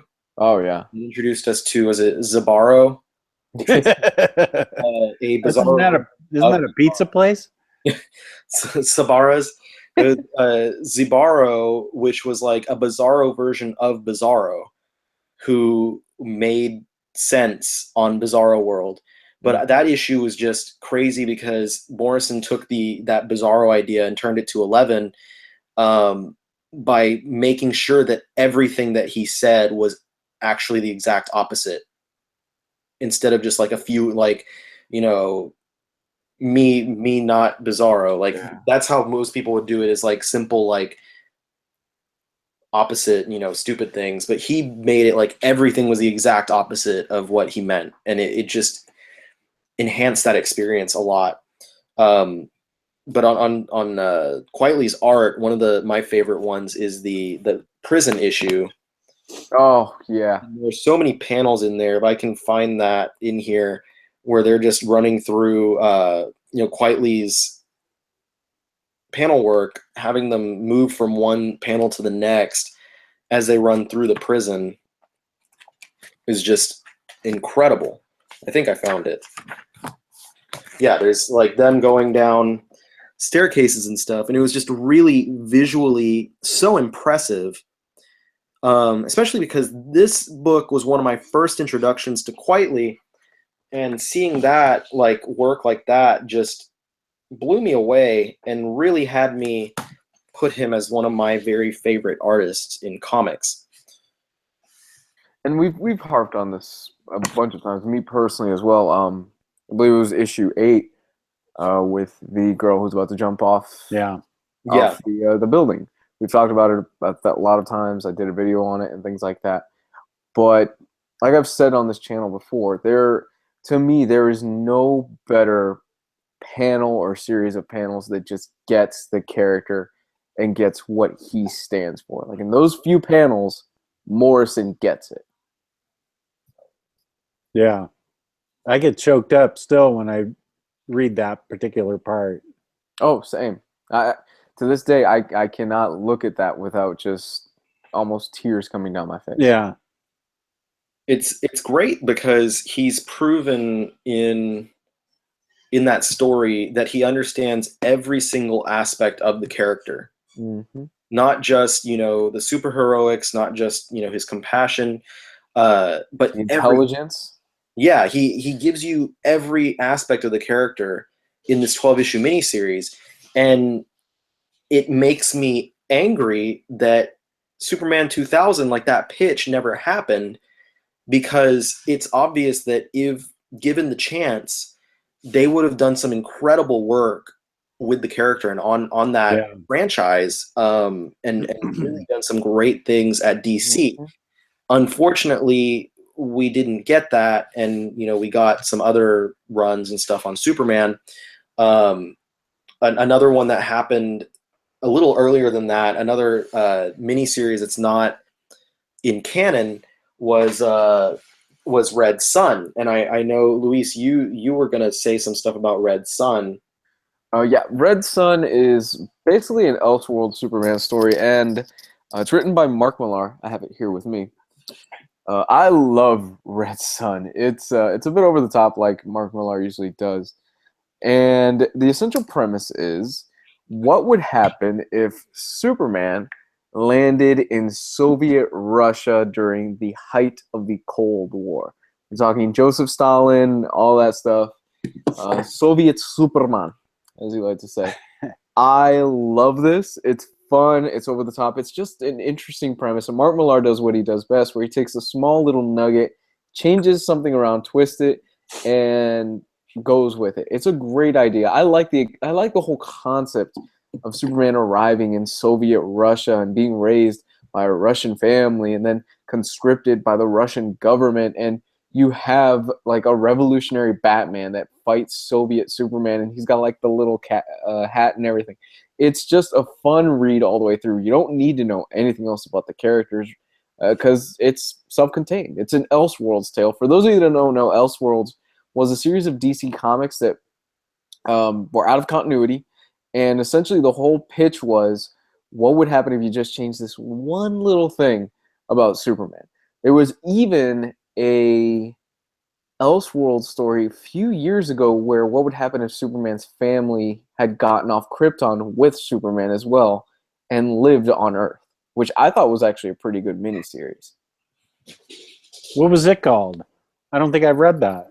Oh, I forgot the name of it. It's only a few years old. Huh. But the general premise is, what would happen if Superman's family, like all of them, made it off the planet with him and made it to Earth? Oh, I want to read that. It was really good. The art was good too, if I remember correctly. That reminds me, another something I forgot about that Superman 2000 pitch, which was a little heavy, was about his parents and Krypton and stuff. They said that they thought it didn't make much sense for his father to know anything about Earth, and it would enhance the quality of the storytelling if it wasn't that the rocket that Superman was sent off on was guided towards Earth, but they just sent it off in desperation, and it happened to land on a planet that happened to be Earth. So that was just a small thing I forgot to add in there, but I thought that was a really great idea. Don't have him, be actually targeted towards another planet. He's just floating out there on the hope that he will live. Mm-hmm. But around this same time, actually the exact same year that All-Star Superman hit, we got the beginning of another huge writer on Superman who would write it for a little while, and that is Geoff Scott Johns. Lobdell. Oh. Yeah. Well, Geoff Johns. And Geoff Johns' first stuff was actually co-written with Kurt Busiek, who was writing, if I recall, the character a little bit before that. I've heard mixed things about the stuff that came before this, but the first Superman by Geoff Johns was this story, Up, Up, and Away. And Johns would go on to continue writing the character for a little while. He has another big story that he did was Last Son, actually with Richard Donner. Yep. Who Geoff Johns was an intern with when he first started out. Oh, cool. I didn't know that. He worked on the movie. Oh, cool. He also there was also a Goonies 2 script that never got made. Yeah, it's been for the better, because I feel like there's a great interview with Kevin Smith on Fat Man on Batman involving Geoff Johns that he goes through Geoff Johns' entire history. I recommend you guys check it out. And he talks about working for Richard Donner as his assistant, how he didn't know how to drive this, like he didn't know his way around, and he drove probably like for 3 hours. And then Richard Donner, because he went to get Richard Donner's car detailed, and Richard Donner called him like, "Where the fuck are you?" He goes, "I'm like 3 hours away. I don't know where the car wash is." So, but it's a good interview. You guys get a chance to check it out. Definitely check it out. But yeah, a couple other. There's Escape from Bizarro World, the Superman and the Legion of Superheroes with Gary Frank. Again with Gary Frank was the Brainiac story. Oh yeah, that was good. That was really good. Which would lead into the New Krypton. Right. And I actually have not read any of that New Krypton stuff, but Brainiac would lead forward into that. Brainiac was a big turning point for the character. But Geoff Johns' run, it lasted over a few different years on Action Comics. He would do some work on the New Krypton, which would lead into War of the Supermen, which was one of the last stories that happened before the New 52 came out. So it was this really, huge crossover that was going on. Like I said, I didn't read any of New Krypton. I know it had a lot to do with a bunch of other Kryptonians. I just never got around to it because I was more interested in just reading what Johns himself had written. But Johns is huge. Johns was it's a big deal. Superman's obviously a character that has a past with him and means a lot to him. And seeing him on here, he does a wonderful job writing the character because he gives him that heart, and he does a fantastic job of showing the relationships with him and his different characters, and he hits on all those notes, having him with the Legion. There's stories with him and his family. Last Son, of course, going back to some more of the mythology with the Kryptonians, all that stuff. And I'm sure you guys have some words to say about some of these stories. I'm getting fired up to start reading a bunch of Superman this week. I'm going to start by rereading All-Star and then start everything else. I'm going to reread Kingdom Come. Oh, yeah. That's a good one to reread. Yeah, I didn't even mention Kingdom Come. We completely flew by it, yeah. Yeah. But, yeah, did y'all have any specific things to say about any of the Geoff Johns Superman stuff?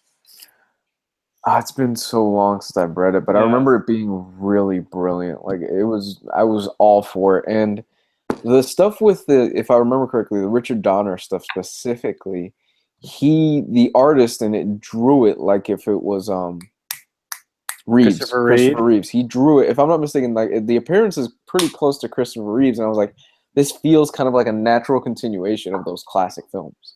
Well, I know for a fact Gary Frank draws Superman as Reeves, but Frank did not do the Last Son story arc. But I'll show you. Yeah, it was Adam Kubert did Last Son, but if you look at Superman from Brainiac, that's very much Christopher Reeves. Yeah, that's all him. So he does that, and they also, I don't have this on my shelves, but they also did the Superman Secret Origin miniseries, which was very similar to the Man of Steel miniseries I mentioned earlier.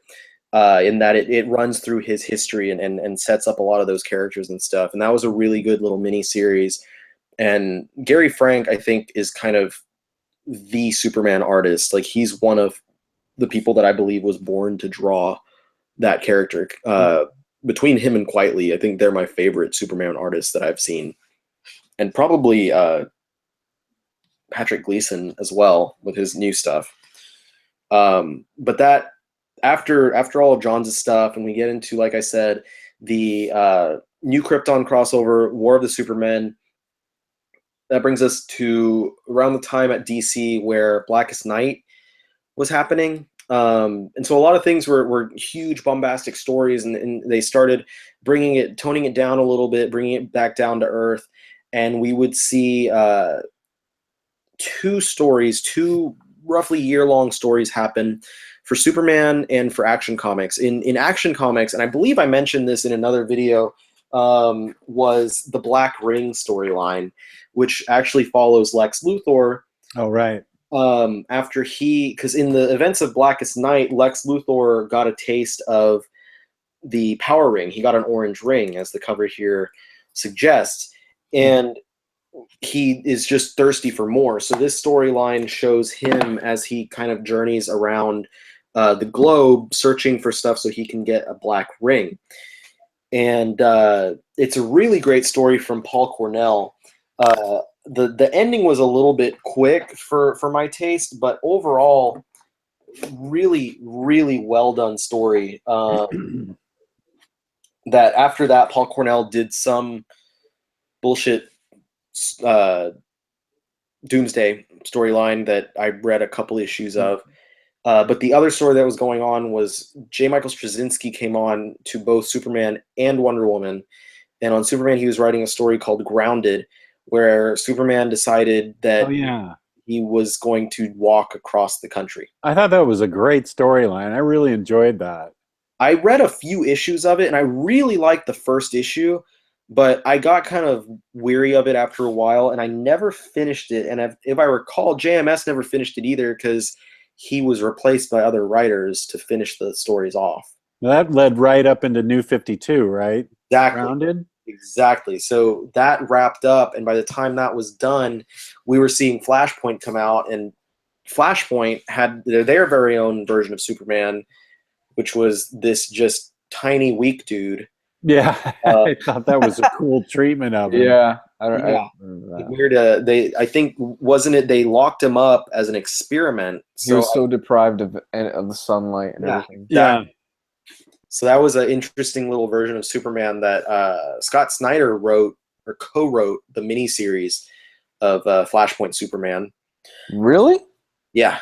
I didn't know Snyder wrote that. I forget who co-wrote it with him, but cool. You can tell he was not the primary writer on there because it was not up to par with any of his other stuff, especially what he was doing at the time with Black Mirror, American Vampire. But then we get into the New 52. And of course, in the New 52, we have the two main Superman books are back. And I haven't read the beginning of Superman in there because I just was not really interested in I think the creative team was actually Perez came back, but I wasn't really interested in what he was doing with the character in there, so I never read it. But what I did read was Grant Morrison's 18 or so issue run on Superman, which started out with another retelling of kind of the origin story of Superman, not going back to the absolute origin, but kind of just the beginning of him, Clark Kent, becoming him as Superman. This weird version of the character that's so different to anything that we had seen before, where he's really brash and kind of an asshole. And he's younger and interacting with all these different characters for the first time, and it very, very much symbolic of what the New 52 was as a whole. A lot of fans hated it. Yeah, there was a lot of negativity about it in the beginning of it, and I think a lot of it did have to do with the attitude that Superman had, but also Morrison reimagining all these different characters like Metallo and Kryptonite Man, I think, got an appearance in there. But what really got me was not so much that opening, like the opening arc. It's collected in this Superman and the Men of Steel, where they kind of reintroduce Superman, show him in his first days as a superhero. That was fine, but what I really dug was after that, they get into these really crazy stories with second one, Bulletproof, that deal with was it the Phantom Zone and characters coming out from there. And one particular was named Zadu, which I'm sure was meant to be in the New 52 version of Zod until they actually introduced Zod in the New 52. But it just continued to be really interesting stuff, and it kind of bounced back and forth in time, and you saw this storyline with Brainiac in there, where Brainiac was actually like explaining, he's always been there, and he tells Superman, I'm what you guys call the internet. So Brainiac is like embedded in our society. And yeah, that was like a big, everything culminated, whatever Morrison was doing into his 18 issues on Superman. And then after that, the franchise just kind of went to shit for a little while. Yeah. Luckily, not too long after that, we did see Greg Pak come in, both on the Batman Superman series and on Action Comics. Yeah. And Pak showed that he had a real great voice for Superman. Mm-hmm. They're still using this, bold and brash Superman that's unlike the one that we had before. So a lot of people are still like, this is not my Superman. Superman wouldn't act that way. Like, there's a lot of negativity towards it. But we got a few really great stories from that New 52 Superman. And towards the end there, after, 60 or so months of New 52 issues plus a bunch of, number 0, number whatever the fuck, number the annuals, yeah, all that shit. After Convergence, that bullshit, we wound up getting to this big crossover in the last couple months before Rebirth started. And it was the final days of Superman, which I know, Luis, you mentioned to, I don't remember if it was just to me and Jess or to everyone, that you've been reading that. Yeah, I haven't read it, so should I leave? Are you going to give spoilers? No. It's been real good so far. I'm only halfway through it, but I've been digging in a lot. It's definitely makes you feel for D-bag Superman. Yeah. No, it really does. Like, oh man, like he's doing all these things and he's basically going around. He's like, hey, I'm trying to set up these things. I'm trying to find Supergirl. He's basically kind of trying to make a tone and set things right before he goes, because he knows he's dying. He knows this is the end. And I'm just kind of interested to see how they're going to lead up to, because I know there's this, and then there's Lois and Clark, which comes after this. I'm interested to see how they're going to lead up to pre-New 52 Superman going back into the universe. And I know that has a lot to do with Convergence, which I don't think almost anybody read. The only thing that really had to do was Convergence had introduced the concept of the bottle worlds, and that there were these other timelines out there. Yeah. That still existed, and there was a little bit of cross between them after that point. So that's the one, really good thing that Convergence gave us, was it opened up the possibility to see, pre-Flashpoint Superman return. And Final Days of Superman, I mean, it's exactly what the title says. It's the final days of Superman, and exactly like Luis was saying, he's going around and atoning for all these things. And it's also it's coming after this real gauntlet that Superman has gone through. And if you follow, just look at like the year or so leading up to that point, and you have Geoff Johns did another short stint on Superman, where he brings back that concept of over radiation for Superman, and he has this like solar flare ability. Hmm. He uses the solar flare, and it's this huge blast that helps him to defeat the villain that he's going against at that time.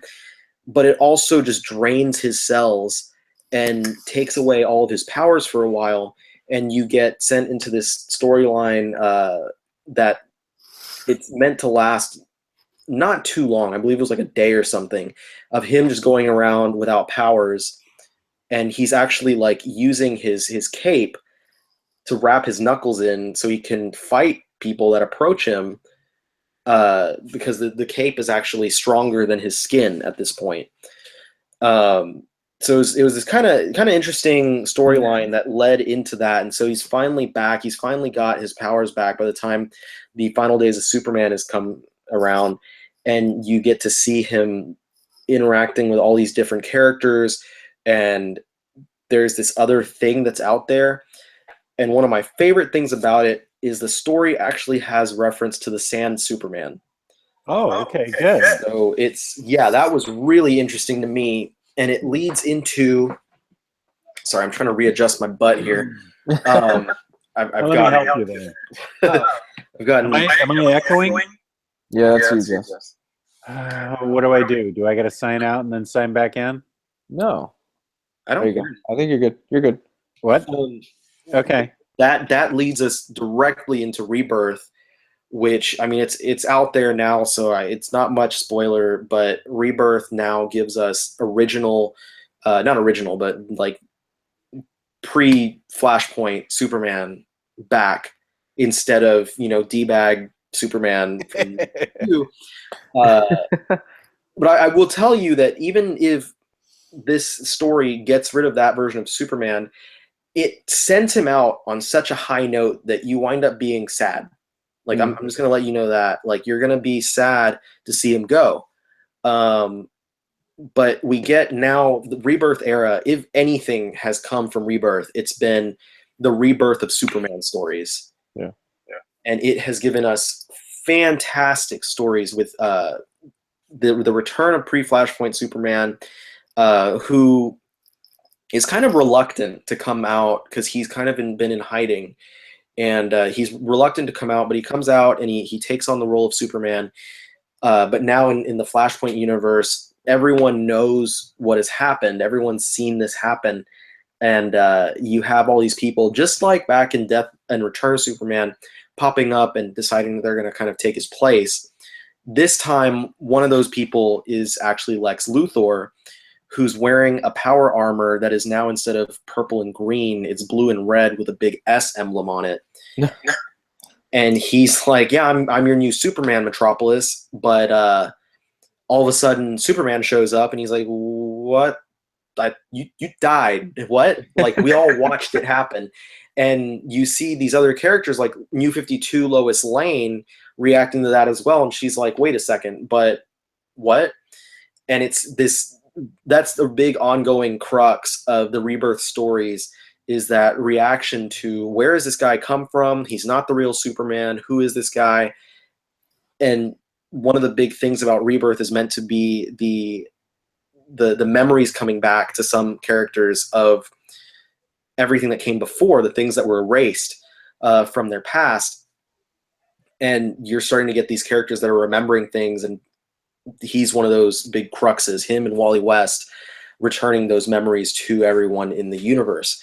So that's pretty much where we are now with the character. I don't want to spoil a lot of the current storylines, but I can just tell you that pretty much the entire Superman franchise has taken a 180 and gone from being, some good stuff and a lot of crap to it's the best franchise I think that DC is putting out right now is their Superman stories. And honestly, I think that's how it should be.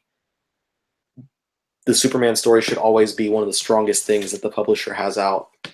Oh, absolutely. He's your flagship. Well, no, I'm getting echo. No? What? I've got an echo going through. Okay.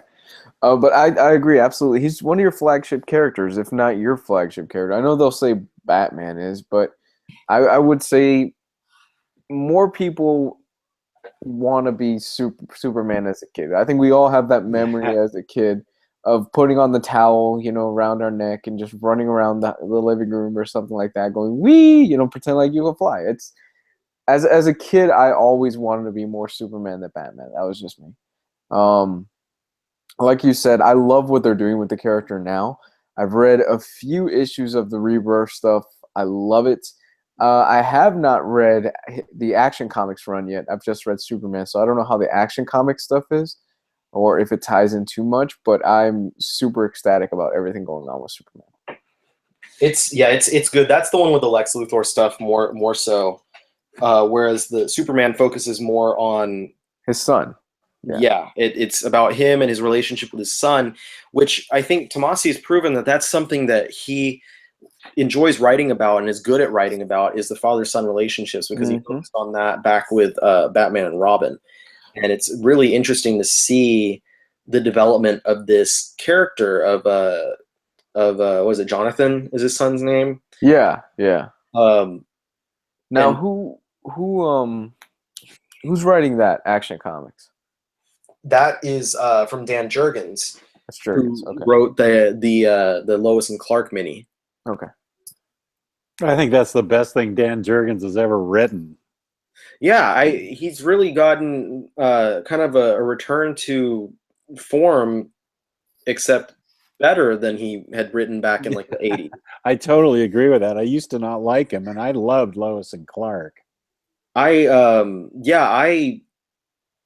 think I've heard really good things about some of his stuff in the 80s, like his original Booster Gold stuff, but everything that I've read from, like, I guess from the 90s through to until Lois and Clark, well, I haven't read Lois and Clark yet, sorry, but until that point, I've just been bored with it, and I'm like, why is he such a big name in comics? And now with this Superman stuff, I'm like, okay, all right, I can see it. Yeah. But so that we're current now. That's Superman. That pretty much covers it. I'm going on a huge Superman kick after this. I am so fired up to read everything in my library again or for the first time. The next thing we're gonna see is Jess posting on the group, like, does anyone know where to get Man of Steel Volume 1? Volume 4? I'll keep it to the stuff I already own. I was joking with James Dayrit the other day in a we were chatting a little bit, and he mentioned that series, and I was like, I bet if I was to track down Volume 4 and start buying all the series, then they would announce an omnibus. Like, yeah, how it works. But I'm gonna agree, Luis, what you were saying about, Superman and every kid wanting to be Superman, and it's, the reason I think it's important for DC to maintain that positive output from their Superman creators is because they need to continue to be spreading hope, just like the character was initially meant to be. And sure, the stories might be a little more mature, a little darker than they used to be, but you can still have Superman out there with a smile on his face, spreading hope and love like he was always meant to. And that's something that the Rebirth Superman stories have given us. That, there's moments of darkness in there, but it helps the light shine through so much more and so much more beautifully. Ooh, that's a good way to put it. Did you just come up with that, or did you read that somewhere? I probably got it from somewhere, but I don't know. That's a really beautiful way to put it. But it's, it's given me more hope than I've had for the franchise in years now. More hope just seeing what they're doing with the characters now than I've had since as long as I can remember. As long as I can remember ever reading any Superman since like All-Star. And it's amazing. And unfortunately, they're not on the same page with their movies, but I'm hoping that the current how well those comics are doing might inform some of the changes that they should give to the movies. so we can see a little bit of more brightness and hope over there than we have. I would hope so. I still liked Man of Steel, and it could be because of my man crush on Henry Cavill, but I definitely liked Man of Steel. That's okay. I've talked a lot about. I enjoy Man of Steel quite a bit, and I was very hopeful about Batman versus Superman and how it was going to handle what had happened in Man of Steel, and then it didn't handle it well. And it didn't give us a great follow-up to Man of Steel. Yeah. And that's where I lie, and that's where my problems come from. Because I'm like, I was in the camp, like, Superman killed in the comics and blah, blah, blah, and this is his first time going out there and doing stuff, and that's why he's not good at saving people and all that. Like, I was in that camp. I was like, okay. And I can also see all the issues with the movie, too, and that's fine. Like, I can acknowledge things that I like are not perfect. I will acknowledge all the issues with those things. Mm-hmm. But they didn't follow up in a positive way, and I'm upset because that's not Superman, No. That's all in the past now. We have only the future to look forward to. It's the future's bright now. Yeah, it's not like Zack Snyder's directing the new Justice League movie. Well, oh God, he is. Oh God. But okay. We still have the comics, and like I said, I'm really hoping that these comics will inform the direction of the movies and not vice versa, as we've seen happen all too often the past decade or so since comic book movies have been huge. We've seen too many movies informing what the comics need to be. And I will say, I know I bash on Batman vs Superman and all those, but there are elements of Man of Steel that I genuinely did enjoy. There are parts of it where I was like, wow, they get certain parts of this character, they just don't get the whole. I'll tell you what I think the best part of that movie was fucking Feora. Yeah, it was cool. That fight scene with Feora, I was like, holy shit. I was... I like pretty much up until it turns into Dragon Ball Z. Yeah, I mean, we should just give Henry Cavill some blonde hair, and then that would actually be a much better movie than Dragon Ball Evolution was. No, I did. I dug the concept of Superman. He's walking around. He's still trying to figure things out. I dug all that. I love, that he's an Alaskan crab shoreman or whatever the hell he's doing in Alaska. Yeah. He's working on the deadliest catch, whatever that was. I like that. I dug that. It was cool for me. As a character, not the most depth that they've ever given him, but there were parts of it that I enjoyed. But I guess at this point, what do we hope for the future? Now we've gone through his history and the stories that we enjoy and the importance of the character in comics and in our society. What about his future? What are we hoping for? Aside from what I said about the future of the movies, but what are we hoping for the future of the comics? That they keep this pace. I think that they keep what they've got going on right now. It's working. Yeah, it sounds like it is very well. But they just keep it this way.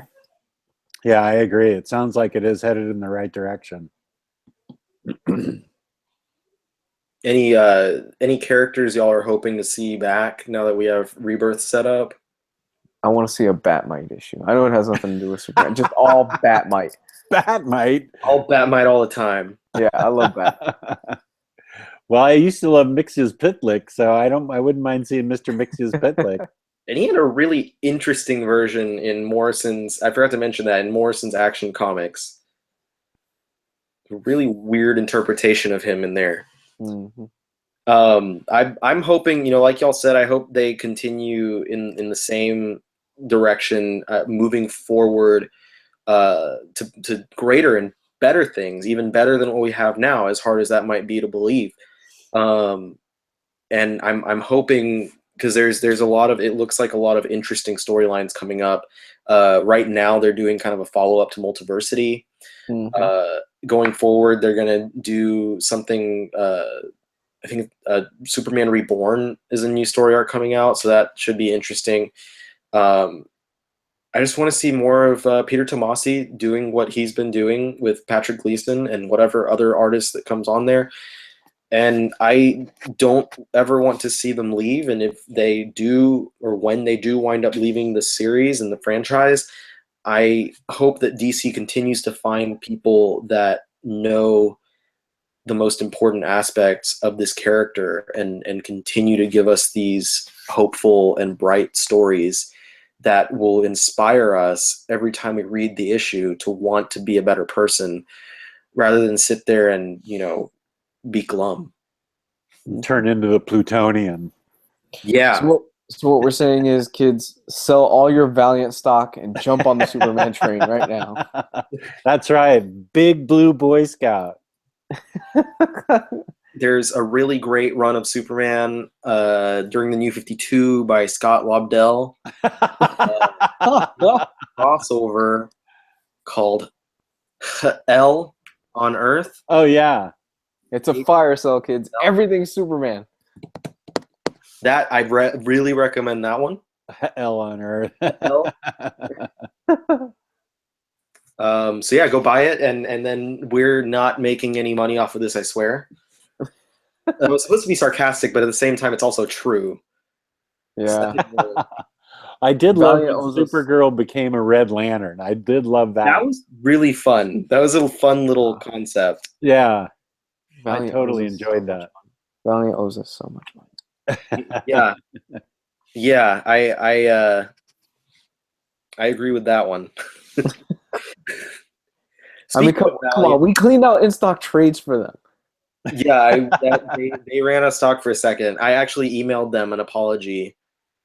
I was like, "Hey, we kind of Oh, mentioned." that's right. Like, I emailed Emily. I was like, "Hey, Emily." Emily, everybody's girlfriend. I was like, "Hey, Emily. I'm sorry if there was a recent surge of orders on Valiant books, but we mentioned them in a video, and then a group of people it ballooned.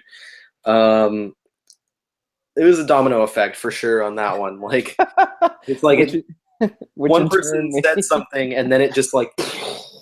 Which in turn made pretty much everybody go, "Oh shit! These deluxe hardcovers are already out of print. Buy!" I know. It's been crazy, and so many. Thankfully, so many people have been lucky in finding a lot of the ones that are out of print. I've found a few of them sitting in stores. I didn't pick them up though, because I'm poor. Not really. It's just I had a lot of other purchases I was making this month.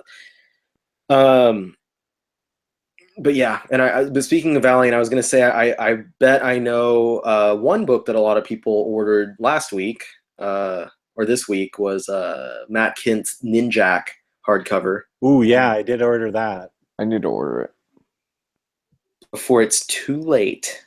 That's going to be on, if I'm not mistaken, next week's order, along with Absolute Wonder Woman and Realm of Kings. Yeah, next week's going to be a brutal week. Oh God.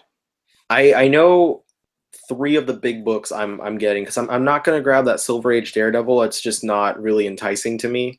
Same. I'm passing.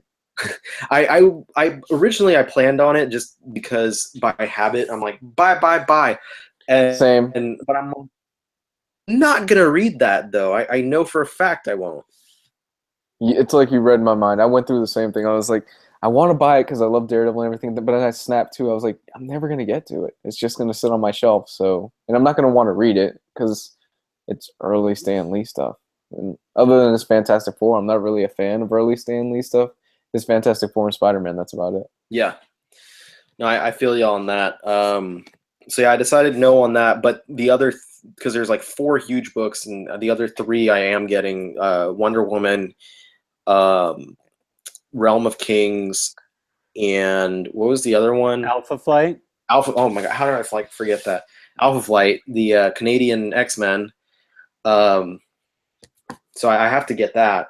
Mm-hmm. Yeah. But I'm excited. It's going to be a good week. It's going to be a great week. First month is always the biggest one, and then my wife is like, "How did you already blow through like most of your month's budget?" Have we got an official number on that Realm of Kings? Like, what's the print number on it? I think we did last week, didn't? Did we? During, Did we talk about I, this one? yeah, I think maybe Oh, Nick We did. came up with it, and it was he It was like had 9,000, right? something like that. Yeah, it wasn't the 3,000 we thought it was, but it gradually got smaller. Realm of Kings and then Prelude got even smaller, but it wasn't tiny like 3,000 like we thought. Yeah, and War of Kings just went out of print. Yeah. Yeah, when it went purple on diamond, they still have copies. Like it's no longer being printed, but it's not out of stock yet. Well, it is on in stock trades, but it's available on a lot of other websites. So you can still get it without thinking you have to pay over cover, even though some people on eBay would beg to differ. But I guess at this point, take a few questions from people because we've wrapped up our main conversation for the day, and talk a little bit about whatever these people want to ask us about. I just saw John mention that he bought my Mind Management single issues back in the day, and I do remember that. I thought I recognized the name. Oh, that's funny. But I do remember selling to you. That was a fantastic series. I had most of it in singles, if not all of it. They really want us to talk about Superman 64. What a terrible game that was. God, that was such a I piece played of shit. that game one time. I rented it from Blockbuster. Yeah, I think I did too. And I remember plugging it in and hearing, or not hearing, and trying to do anything. Yeah. And completely failing. Yeah. And I didn't even rent it. It was my friend that rented it. And I was like, wow, this game fucking sucks. Let's do something else. And years later, a few, maybe a couple years ago now, I was frequenting a retro video game store like maybe once a week and buying random shit. And I remember seeing a copy of Superman 64, and it was 25 cents. So there we go. Me and my friends, we went full on Office Space on that game. We took it in the backyard and just beat the shit out of it. God, I hated that game. So many rings. Too. Oh, so many rings. There's someone asking for what the hell is Resurrection for the X-Men and stuff. I just clear that up right now. It's basically just the next era of the X-Men. With the current X-Men versus Inhumans, the Inhumans are going to be booted off into space. They're going to have less interaction with the people on Earth and the rest of the superheroes. And the X-Men are rebooting, more or less. This time, they're supposed to be going more towards the superhero stuff, rather than being always on the run from the next thing that's going to kill them. So that'll last, for a year, maybe two. But there's some really cool creative teams out there for some of those books. It's basically meant to be a jumping on point. So that's going to be, if you're not already reading those books, you can jump on at that point. Ooh, a Batman spectacular. We can do a Batman spectacular sometime. Yeah, that's a good idea. That would be fun. Yeah, Batman would be fun. Same type of thing. I have about the same knowledge about the first 40 years of Batman. I remember I don't remember. I wasn't there like Jess, but I know about his creation and then skip ahead to like the 80s. Yeah, and I can fill in the gaps for the 60s and 70s like I did with Superman. Let's do a Captain America one. When Captain America throws his mighty shield. All those who oppose his mighty shield must yield. Yes, he knows it. Y'all ever see that really shitty Captain America movie where like the Red Skull was Russian? Yes. Yeah, that was pretty shitty. He rides a motorcycle in that, doesn't he? Yeah, he does. And I'm pretty sure that is the one, and he puts it on the front of the... Yeah, the helmet is huge. Yeah, that would be cool. Batman Spectacular. Shit, what was the other thing I was gonna answer? Um, Best Superboy ever. The two Superboy series that if you're asking for the Superboy comics, the two that I really love are Geoff Johns' Boy of Steel with Francis Manapul. That's the first place I was introduced to Manapul. And I also love Jeff Lemire's Smallville Attacks, which is basically... That was so good. It's like... I don't know that one. Show it again, please. Jeff Lemire had a mini series, and it was underrated. Ran for 11 attacks. It had artwork from Pierre Gallo, and it focused on Superboy in Smallville, and he has his own other characters and stuff. And it's the best way to describe this is it's like Superboy if Twin Peaks was about Superboy. Oh, cool. Like, it feels like a David Lynch movie, and there's actually two characters in here. How have I not heard of this? I don't know. It's so good. Get your head out of wherever it is, Jess. There's My a head is poison here. ivy's in it. It's really good stuff. But there are two characters, these two old men, who are actually drawn to look like David Lynch and Terry Gilliam. So it's very obvious that How long has this thing been out? This is right before the New 52. This was right before Flashpoint. And what was the first book you mentioned? The first one I mentioned was Boy of Steel. This is Geoff Johns with Francis Manapul. Oh, wow. So Boy of Steel and Attack on Smallville or something? Smallville Attacks. Yeah. Okay, good. I hope for your sake that both of them are still available. Oh, my God. I hope for my sake, too. Because they're fantastic stories. Superboy, the Smallville Attacks one, I remember, I was so into it when it came out. I was reading all the singles, and I was like, this is one of the best things on the stands. A lot of people had issue with it. They were like, this is weird. And I'm like, yeah, it's weird, and that's kind of the fucking point. Get over it. That sounds so cool to me. I mean, it's Jeff Lemire, and it's one of the first things that Lemire did, superhero books. It was the very first. It was like that, and he did this thing with the Atom. The Atom stuff has never been collected anywhere, so if you can read it somewhere, it's pretty interesting. But the Superboy stuff was just fantastic. You get Smallville Attacks on Amazon for 78 cents. 78 cents? Nice. Yeah, and then $3.99 plus shipping, so it's cheap. Okay. Good. And what about the other one? What's the other one? What was the other one again? Boy of Steel. Boy of Steel. It's Geoff Johns relaunched Adventure Comics, and the first 6 issues he did with Francis Manapul. It was the first place that I was really introduced to Manapul's artwork, as far as his kind of current style that he's been using, and that's where I knew I had to read The Flash when it came out.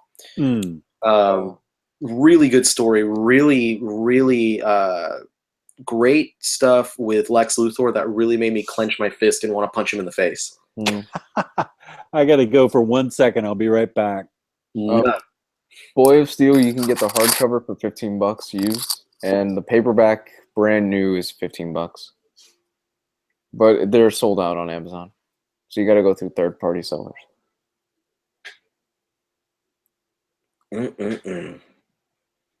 I had a question towards me if I think I might start doing regular videos again, so videos that are not this.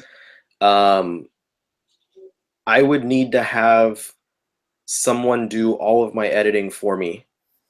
I can't. I have no time and no patience for it anymore. That's 100% the reason I haven't done videos in as long as I have. Is I can't.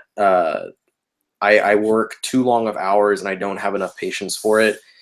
And I used to have my wife used to offer to do that editing for me, but she stopped offering to do that. And when I've asked her, she hasn't done it. So that kind of sucks. But I can't do it, and I also don't like the stuff that I do. Like when I make a new video and I sit there and I want to edit it, I'm like, this is shit. Like I could do so much better. But then I've already run out of time. Like I tried to record a video once and I did it about 4 times. And that was an hour-long video. So I literally wasted an entire day re-recording, re-recording. And I still wasn't happy with the product. So I just need to film something and then just send it to someone and have them, like, I can't look at it. I can't look at anything I do. I'm the same way. Everything I record, I hate. I don't think there's one video I think I've ever done that I'm like, oh, that was awesome. I'm like, I hate every single video I do because and maybe that's just the creationist in me where all I see are the flaws. Yeah, I don't know. I look at myself and I'm like, I feel like I could be doing a lot better. I could, I sound just like anyone else. On the internet, like I sometimes I just don't feel like I have a voice that really needs to be heard, because I'm saying something that someone else has already said. So I'm like, I don't know. I'm sure I'm just being really critical about myself, and that might be something to do with, like, I've been off of medication for about a year now, and I'm just getting back on. So with my anti-anxiety medication, I should be feeling better about myself and anything that I actually create. So that would be good. Plus, editing is hard. Yeah, editing takes up a lot of time. It takes up a lot of time.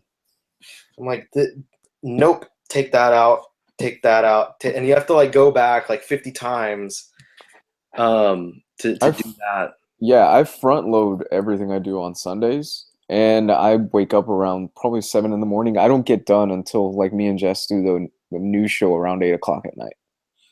Yeah, I don't have a day like that. Like the way my work schedule is right now, it's kind of unpredictable, and I'm gonna let you guys know there's in about a month there's gonna be 3 weeks where my Thursdays are I'm not gonna be free. So we're gonna have to find out either to have one of these gents take over for me again, or we'll move to a different day like we've done a couple times in the past. Oh yeah, that's perfectly fine. Or like we said, we've got Geo. He loves to step in from a week in geekdom. He's been doing great stepping in. We've been I really appreciate that. I'm hoping one day that I'm not the one that has to step out, and we can have I can experience doing one of the rotating chair. What happened to the rotating chair? I'm just saying that. Are you talking about rotating me out? No, I'm just hoping that one day I can get to do a video with one of the other guys who has replaced me when I've been out. It sounds like I'm being replaced. You're not. No, we wouldn't replace you. I'm messing with you. Riley, when we replace him, we could finally do that manga video. Shut up. Okay. We're asking for evil Riley story and evil Jess story, but I can't think of anything evil Riley because right now I'm in such like this positive state of mind because I had like 8 days off of work in a row. Yeah. I went back today and one of my managers is like, "Why are you smiling so much?" Like,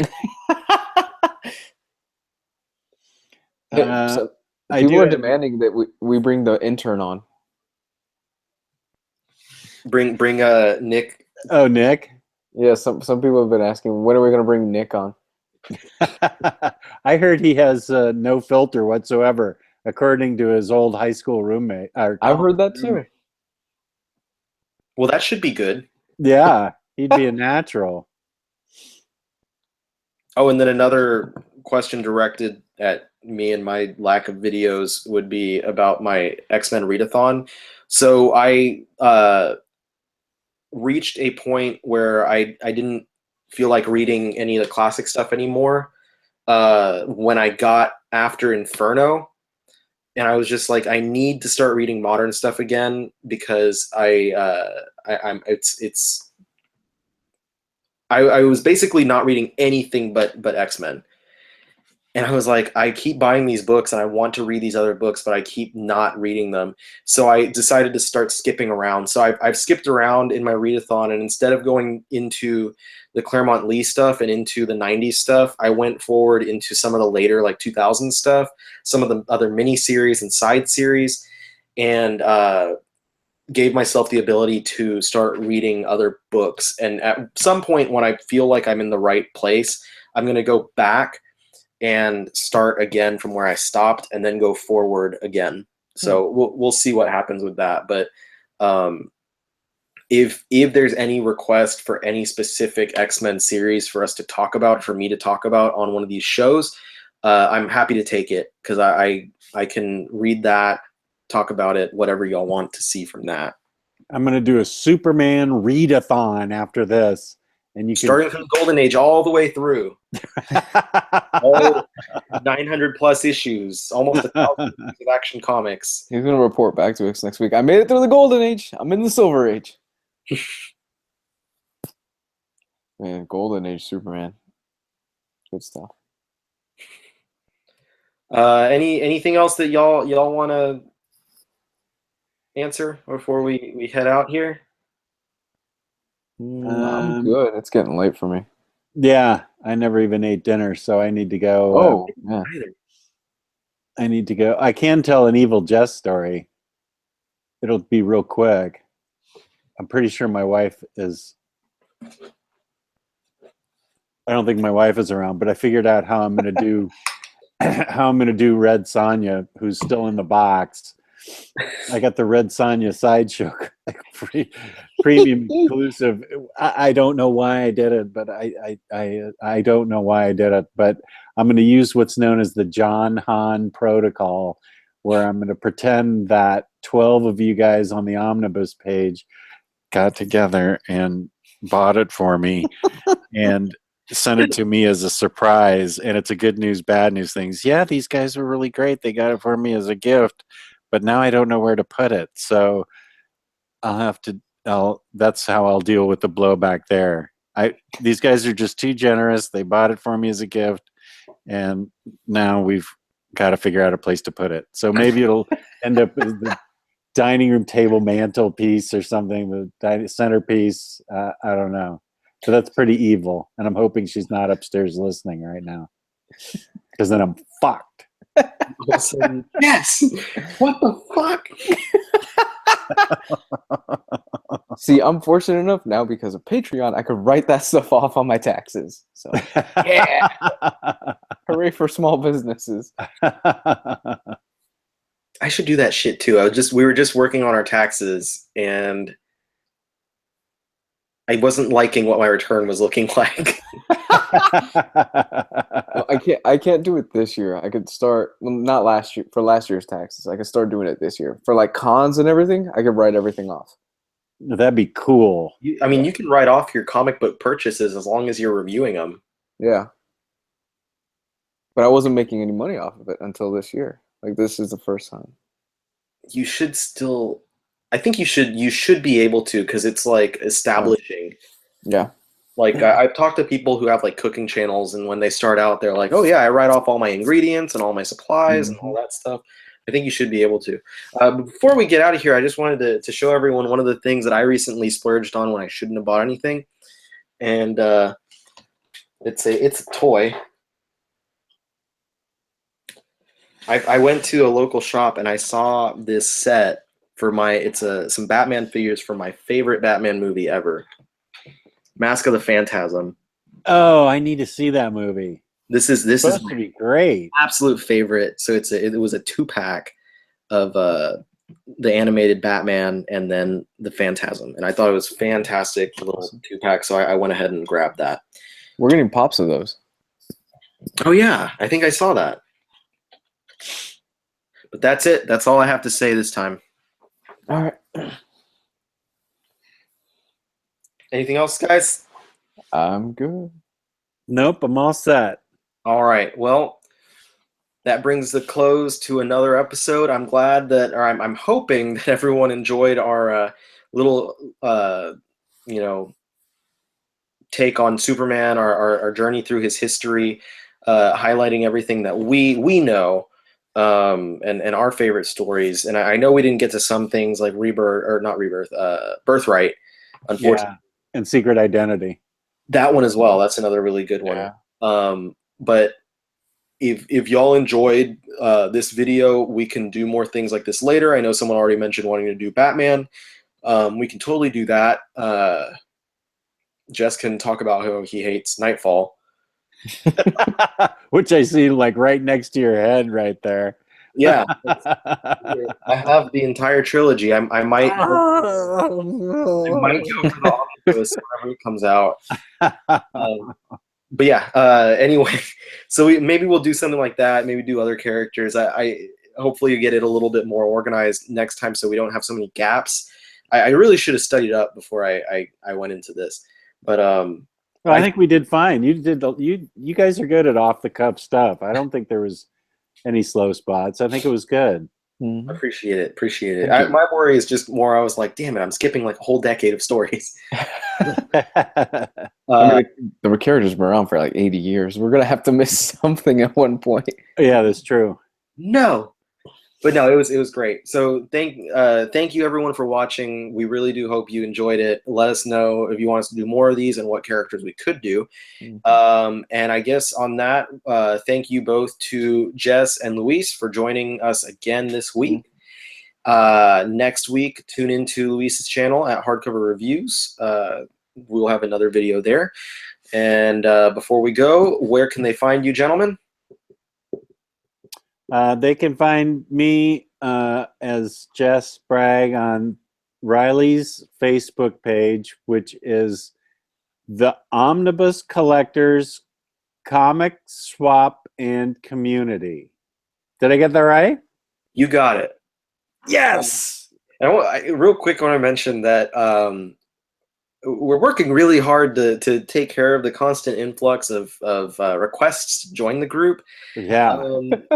As I was on my little vacation, I noticed that it was around 125 requests. Jeez.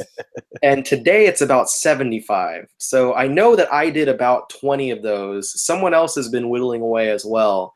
But it's real annoying because basically we have to sit there and look at someone's profile and be like, do they look legitimate or do they look like a fake? Because we have had issues with trolls in the past. So it gets to the point where you're just like, I'm tired of looking at these people's profiles because I feel like a creep, like flipping through people's pictures and stuff. They don't let me do it because I'm so bad at it. I let in nothing but trolls. I'm like, oh, this person has a Facebook account. Okay, in.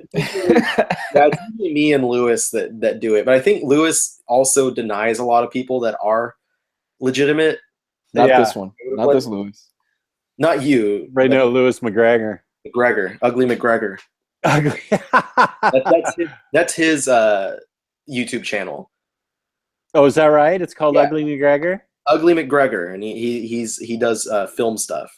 Oh, he and Ryan Sace are Welsh bastards. That's right, and fuck Greg Land. There you go.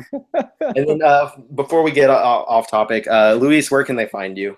You can find me, you already mentioned it, at Hardcover Reviews, Facebook.com/Hardcover Reviews, and Twitter.com/Hardcover Review, Patreon.com/Hardcover Reviews if you want to help me out and keep my channel alive, and it helps pay for the books and all that good stuff. You can donate $1, get some exclusive content. I know me and Jess, we do a weekly news show, not covering politics or anything like that. It's mostly comic book news. That's been really popular lately. It's at the $5 level, and we crossed $300 this month. Sweet. Yeah, but that in part is by a huge donation from one person who, like, I'm not gonna say how much he gave, but it was a significant amount of money. I remember that. Hopefully that pans out positive. Yeah, I hope so too. I'm hoping that it does. That'd be awesome. So, yeah, that's where you guys can find me. Awesome. Well, again, thank you, everyone. Thank you, guys. And we will see you guys next week on Luis's channel. Until then, I'm going to go eat some chicken and go to bed. Peace and love. Peace and love.